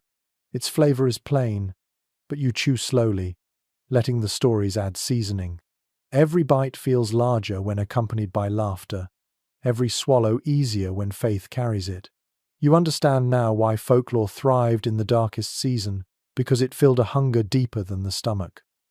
Later, as the children drift into sleep, the grandmother hums once more, her voice like the crackle of firewood. The parents sit silently, shoulders touching, their gazes on the coals. No feast has been served tonight, no great abundance. Yet the room feels alive, sustained by words, songs, and rituals as much as by food. You step outside into the still night. The snow gleams faintly under the stars, and the cold presses against your skin. Yet you feel warm inside, carrying the memory of voices around the fire. You realize that winter survival was never only about meat, grain, or beans. It was about resilience woven into stories, laughter, rituals, and songs, the invisible food that nourished hope when cupboards grew bare. And as you walk away, leaving the cottage behind, you know this. Peasants endured not only because of what they ate, but because of what they believed. Now, as the journey closes, let your breathing slow. Imagine yourself lying beside the old hearth, the fire dimming into gentle embers, the air heavy with wood smoke and the faint scent of rye bread. The stories of peasants and their winters linger like fading echoes, no longer harsh, but softened by distance. You can almost hear the crackle of branches outside, the whisper of wind threading through thatched roofs, and the sigh of tired villagers settling into rest. Your mind drifts over all that we have seen: grain boiled into porridge, cheese ripened in cloth, honey dripping golden into bowls, bones boiled until they whispered. You recall laughter at communal pots, prayers whispered over scraps, songs sung to children who licked bowls clean. Each fragment becomes a candle, lighting the path through centuries of cold nights. And though their winters were harder than anything you may know, their spirit endures, gentle and strong, like the steady rhythm of your own breath now. Picture snow falling softly outside, not as a threat but as a blanket. It covers the fields where hunger once prowled, smoothing every furrow, every shadow. Inside, warmth remains: the hum of voices, the steady flame, the comfort of knowing tomorrow will come, and with it, another meal, another story. Let your thoughts grow slower, like the cooling of the fire. Let your eyes grow heavier, as if the weight of centuries rests kindly on your shoulders. And let the final image be this: a village sleeping under snow, safe in the knowledge that even in the hardest winters, people found ways to endure, to laugh, to love. Sweet dreams.